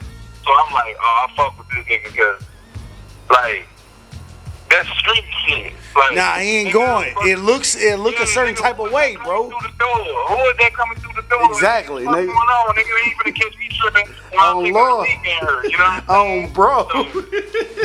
So at that moment right there, I was like, this little nigga, I fuck with him. You know what I mean? Mm-hmm. They got the battling. This nigga, clean paper went first. When I tell you, I said, this nigga a star. In my head, you know, I'm mean mugging and shit though, because I ain't showing no love, nigga. Of course. You know what I mean? Like, they just come with it right old now. School. Nah, you old school with it. Like, nah, nigga, I know if my man getting smoked, I would never show it, but I would tell him after the battle, nigga was beating your ass. Man, I swear to God. But when that nigga Magic rebounded in that first round and had motherfuckers in there going crazy, I'm like, bullshit. I damn near dropped the turn, bro. I damn near dropped the turn because, nigga, I was like caught in the moment. I'm like, no, this nigga really cold. This nigga nice for real. Like, I didn't think that this nigga had a chance to come back from that shit that nigga claimed. Somebody say to put my cans up in and all that shit, man. This shit was crazy. That nigga claim was saying, man. I say, oh, nigga can't come back from this in my head. You know what I mean? When that nigga came back from that shit, I damn near dropped the church because I'm like, this nigga, nah, you can look at it. I had some glasses on this guy, like taking the glasses off, like looking my little eye and shit, like, this nigga hard. This nigga's really nice. Yeah. In that moment, Magic he went on to be great. But where he at right now, though, it pisses me off, though. I ain't gonna lie, bro. Like, talk, man. PBV. What you mean? What you mean, big dog? What is it? What pisses you off? Listen, me and my partners, right? Like my real friends, right? When I tell you they be mainly from the west side, so it's like a different type of connection that we got. Yeah, like, man, you from your side. You from the west side, Arlington. You know, all my people. Yeah, you from Arlington. So we always rooting for this nigga. Yeah. When this nigga was battling J-Rods, the Clips, the DNA, the CDs, this nigga is the greatest. Great, bro. Hey, I feel like, to me, I'm not gonna lie, Magic was like top 7 at a time, bro. At a time, I feel like he was the top 7, one of the top 7 battle niggas. And then I respect that, cause I looked at him as top 5 at one point. But you helped groom, bro. You know what I mean? So I respect that. So like when I see Magic, like, because his style can go on forever, cause he mastered that style. So Facts. he can milk that style forever. And another thing about Magic, this way he be punching. But that nigga can rap for you. Like what he said. that's the most special. That nigga get the rapping for you. Like that nigga can rap, battle. bro. Like bro. niggas don't be rapping. Niggas just be up there on some spoken word shit. Facts. Gun bars back to back type shit. You know what I mean? Yeah. Even though he can do that, but he can do it in a lyrical way.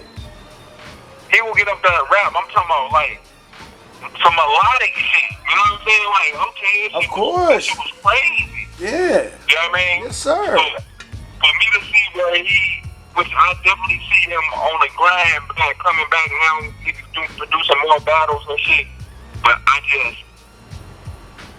just want, it's to the point that I want to see him achieve everything in battle rap. I want him to get back to that point where he was at in battle rap, and I'm investing in it. You know what I mean? Yes, sir. So that's why I say I get time and money. when yeah. I get mad when he ain't on the top chords. You know what I'm saying? I get mad with you don't gotta just give him shit because this nigga definitely gotta earn his way back with the no. That's a fact. That's a fact. You know what I'm saying? And we ain't gonna give him shit. You know what I mean? No. But I know he's capable of clean performances to work his way back up into the interior of the motherfucking battle rappers that's getting them double-digit thousands. You know what I mean? I want my nigga Magic to be in the interior of those battle rappers. You know what I mean? That's in the league right now, getting double-digit thousands to perform. You know what I mean? Because I know he's very capable of doing that. That's why, to be honest, I didn't know if he wasn't up for the workload or not. I know it was something about pay and shit that he was expressing, you know, online about not being a UFF. I mean, not. Yeah, is it? No, it's the Ultimate Man. Yeah. It was. But, yeah. You You know what I mean? You know, with him bowing out gracefully and letting Cannon then they gave young Cannon his spot and shit. I just feel like at the end of the day, Magic, I know you probably feel like you've been hold. I ain't even gonna say hold, but I feel like you done missed out on monetizing your brand and, you know, fully, you know, at times, so you feel like it's all about the money right now. But I feel like at that moment right there, you being on caffeine every week, every 2 weeks, that was gonna be worth more money than you could ever even imagine. You know what I'm saying? You supposed to came with some motherfucking B-Magic to show and ride t-shirts or something, or anything you could have compensated for the money that you felt like they wasn't gonna give you. You know what I'm saying? For the actual booking. You know what I mean? But if you would have listen, nigga, you would have been on Summer Madness, nigga. Like, come on, Magic, you didn't been there before, so you know what a Summer Madness do. You know what I'm saying? So, nigga, you would have won that tournament, or at least got to the finals, nigga. You would have been on this latest Summer Madness that garnered so much fucking attention on a free app, nigga. Anybody can tune in and watch this shit. So you gonna get fans from everywhere. Like, so that's the thing shit that I just be getting mad with Magic, you know what I mean? Nah, but you know what you were saying, bro. You know, bro. He gonna be like, cool. You know what I'm saying? And it's like, I can't be more. Shit, if he ain't into, I gotta respect it. Yeah. You know what I'm saying? I gotta respect it. But you only speaking from your position. You know what I mean? As a nigga that believed in you and still believe in you. You know what I mean? Like, let me say this. You know what I mean? Frack versus Disaster. Like, you know what I mean? You see the type of fucking shit, controversy and attention Frack is getting. You know what I mean? Just from battling in a tournament. And then who's to say if B-Magic was to battle Buddy? You know what I mean? He probably would have got, his name would have got buzzing again. Look what happened with this nigga Frack. You don't know. That's what I'm saying, bro. You really don't know until you do it. But you can, I mean, if your heart ain't in it, I love people just like, man, my heart ain't in it, man, don't do it. You know what I mean? Like, for real. Like, if a nigga heart ain't in it, like, can I interview Buddy? You know what I'm saying? But you know him better than me. You know what I mean? So let me ask you this. You know what I mean? What you think that our brother B-Magic need to do? Because you invested time and money in the brother. So you can talk to him better than I can. Magic just need to have clean hands. That's it.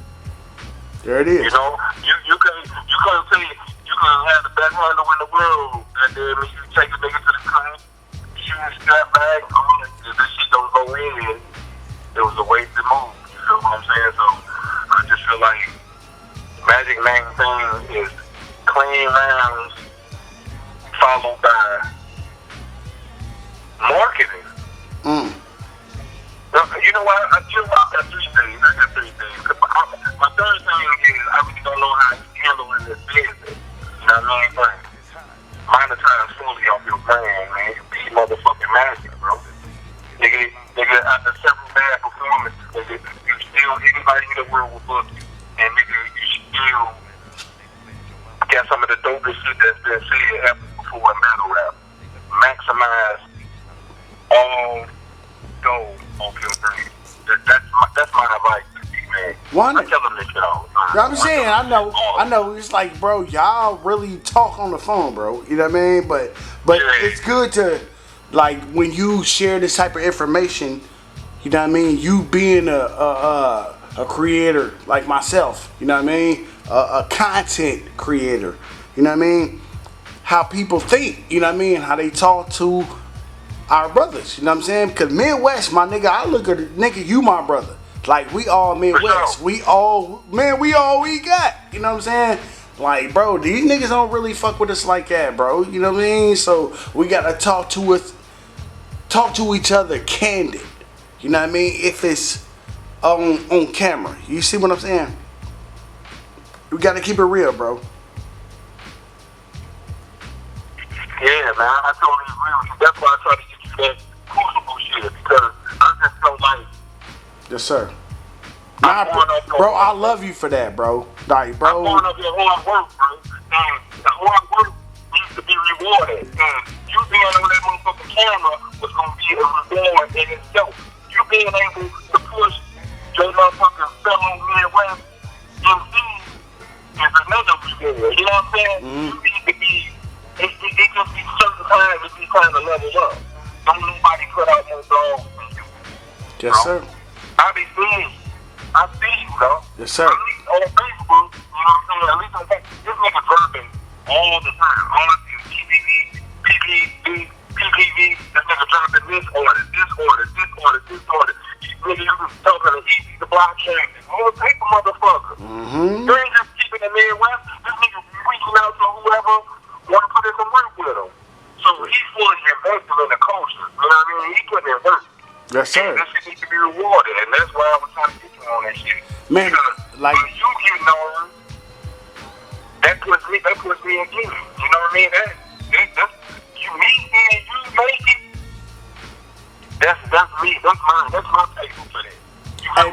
Bro, and I give you that, bro. You know what I mean? Because, bro, don't nobody try to put me in position. Like, a lot of people want to just keep me stagnant. You know what I mean? You know how people was like, man, he good at this. They don't want to see me elevate, bro. What you did that, bro, that solidified that shit, bro. You didn't have to do that shit, bro. I'm a real street nigga. You know what I mean? It's like if you get money with somebody, say if we get money in St. Louis, bro. You know what I mean? Nigga, we getting money, man. I see this nigga, man. Hey, man, let's, man, he getting money with us, my nigga. Let's, put him on with some other shit. You know what I'm saying?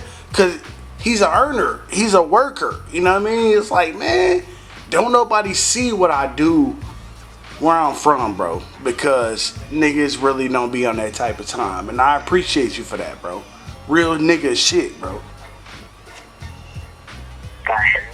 Like I say, bro, I'm actually, anytime I see an opportunity for a motherfucker to get on, because guess what, they gonna do it for their people, you know? Yes, sir. So shit, I'ma do it for my people. Yeah, and just like you said, like, another thing, you been wanting to get an interview for me, though. You know what I mean? So, like, a nigga can look at that like another way, like, oh man, I ain't even that nigga on some bullshit, man. Ooh, I ain't saying that that's what you were saying, but a nigga will look at it like that. But the times just never match. We never play times like that. But this nigga invested in building his brand, and if I can assist that, man, then that's just what it is, bro. Like, man, I thank you, bro. No sweat on my back. You know what I'm saying? No, I thank you, bro. I appreciate it, bro. No, I think that, because I want to say this before we wrap it up, bro. You know what I mean? Because I look at you as a big dog, bro. You know what I mean? Any nigga that, like, believe in people and put money behind their beliefs, it's a big homie, my nigga. Definitely in our section, Midwest. Because, bro, we have to put money and time on our own, bro. You know what I mean, bro? I ain't putting no money behind none of these niggas, but I got time. You know what I mean? Right. I got time for y'all niggas all day, my nigga. Because, man, if I put some money behind y'all niggas, my nigga, man, some of these niggas got me fucked up. But the respect I have for you, that you put money behind, you got to deal with these attitudes with I put money behind you to get you this battle. You got some shit to say bad about me? I be seeing that shit, bro. I'm not spending no money on these niggas. You know what I mean? So I always salute you for that. It's like, how dare you How dare you, bro? You know what I mean? So, man, it's all love this way, my nigga. Like, bro, I needed this interview for the Midwest. You know what I mean? Because I wanted to share your story, brother. You know what I mean? Like, cause I know you got, nigga, we can do a 3-part interview series on what you've done for I was just gonna say that anything you want to, nigga, if you want to come back, we can go into some more shit. Like, it's all good, bro. Like, as long as motherfuckers is investing and we got an audience and motherfuckers are ready to listen, fuck that. That's some free time on that, shit, hopefully, one day we can get up and see we can do some shit on video, you know what I mean? Yeah, bro. But see, you so OG, bro. I gotta come down there to see you, bro. Like, I'm just gonna keep it real, bro. I was supposed to be down there for the Crucible, but it didn't happen. You know what I mean? So, nah, bro. When next time we do an interview, bro, no, I'm shaking your hand, and we gon' do it the right way, bro. Either I come out there to you, or you come out here to me, bro. Cause, like, bro, we gotta continue this shit. Cause we can keep talking, bro. But nah, we gonna give him a little something. Even though this shit like 3 hours right now, my nigga. But you done so much, bro. You know what I mean? Like, real shit. So anything else you got to say to the streets, you know what I mean? The Midwest, anything, bro. You done put in work, pain, time, and money into your section, which is the Midwest and St. Louis. Talk to the people.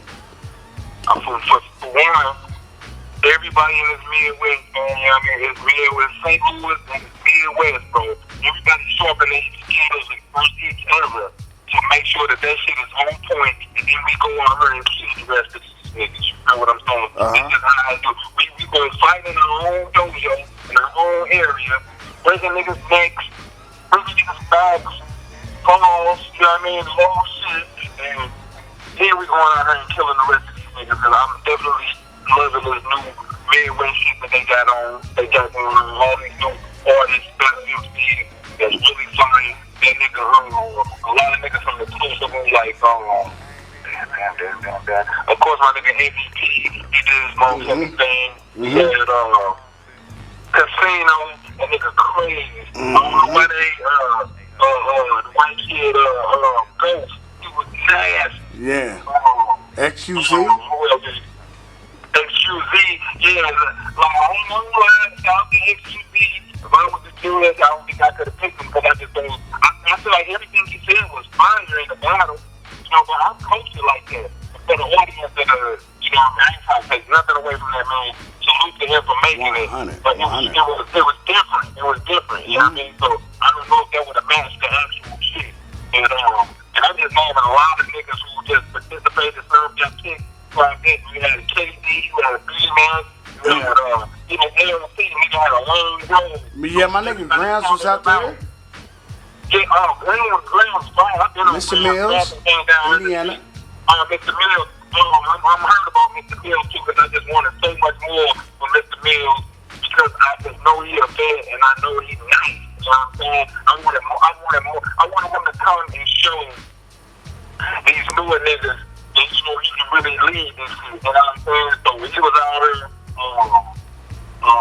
But at the end of the day, I think it's a difference in what was going on back then and what's going on now. You know what I mean? When it comes to getting in that ring, bro, like, times are changing. So what might have been fire back then, it's not it now. You know what I'm saying? That's just all around the board. But all my Midwest niggas, I want y'all to keep y'all niggas, keep pushing, man. Monetize y'all fucking brand. Thanks to all my St. Louis niggas, man. W-Dub, MVP, B-Mac, KD, P-Dub, Bo-Champ, MC, J-1, LC, Reggie Curry. Talk to your people, man. If I forgot about that damn music, it's one of them ones, my nigga. We've been locked in for a minute, my nigga. You can't remember everybody. You're like, keep doing your fucking thing, man. If you don't make that Crucible shit this year, man, double back. Cause believe me, I done been to 3 fucking Crucibles. What they feel like don't make it. You know what I mean? I'm a scout for the Crucible. They wanted me to be a judge. But I said, I can't judge a nigga. I can't step on my nigga's dreams. I'm here to build on my niggas' dreams. I ain't trying to say a nigga ain't good enough to make this shit. I'm gonna pick a nigga and I'm gonna see if he makes it. You know what I mean? And I already got 4 niggas. You only gotta have 4 niggas. We still got 3 spots to go.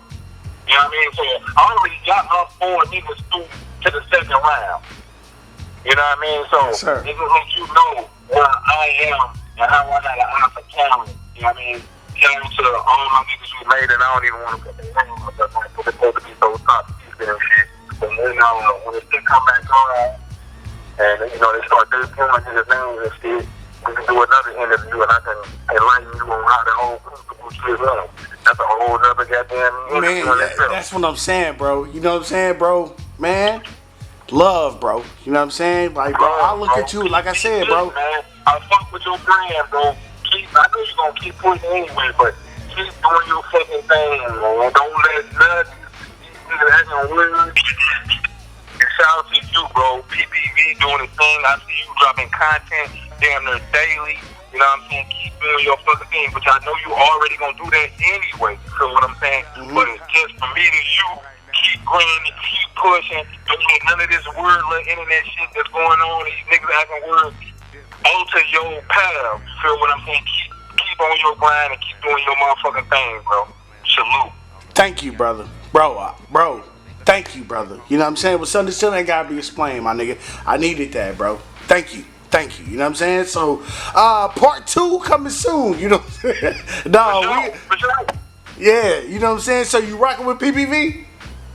Man, I've been fucking with PPV, man. This ain't nothing new way before the interview. Yeah, that's a fact, Jack. You know what I'm saying? So, PPV, live this motherfucker with the big dog, old boy, you know what I'm saying? Of street status, you know what I'm saying? A real Midwest legend, you know what I'm saying? Came from the DVD era, you know what I mean? Making DVDs to creating stars, you know what I mean? Like, bro. Sure. Man, I salute you for that, bro. I got love for you forever. You know what I mean? Thank you for this interview, bro. 100. No problem, bro. Appreciate it. 100. You know what I'm saying? Part 2 coming soon, nigga, right? Yes, sir. You know what I'm saying? So, PPV, live this motherfucker with that nigga old boy, street status. Check out that J. Rome versus goddamn Boshu Holly. You know what I mean? Check out the Crucible interviews he got. We gonna talk about the Crucible later. So, PPV, we out this motherfucker. Pussy.